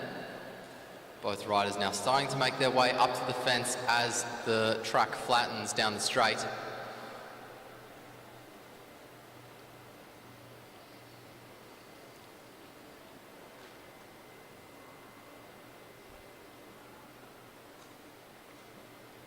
And they come almost to a standstill at the end of the back straight, but they both move down to the bottom of the track with no change in position.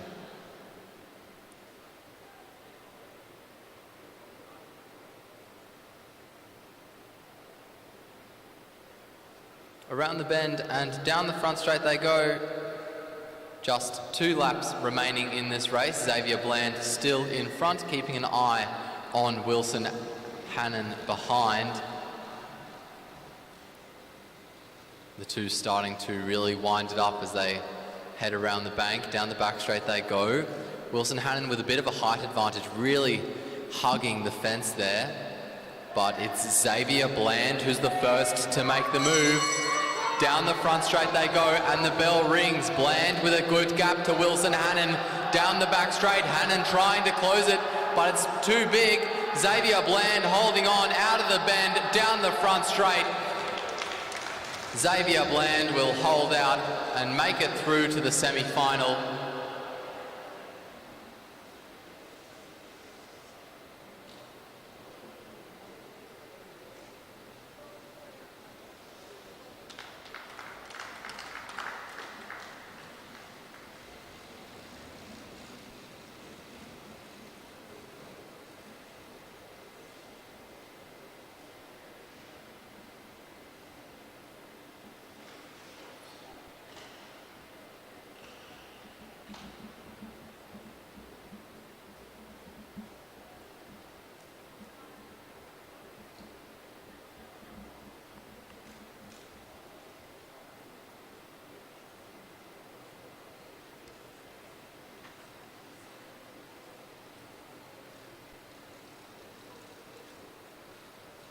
Conrad Clark and Liam Ramsey taking the track now. Clark on the inside of Ramsey.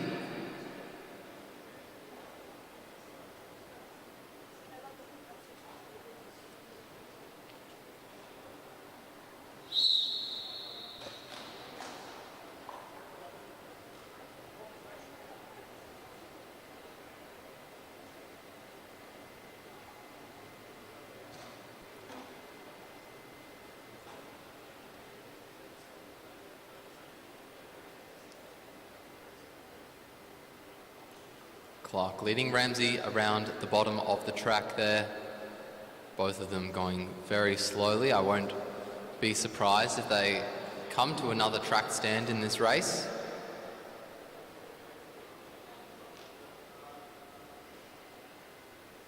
This is how the race played out in the last round, and it really worked to Liam Ramsey's advantage.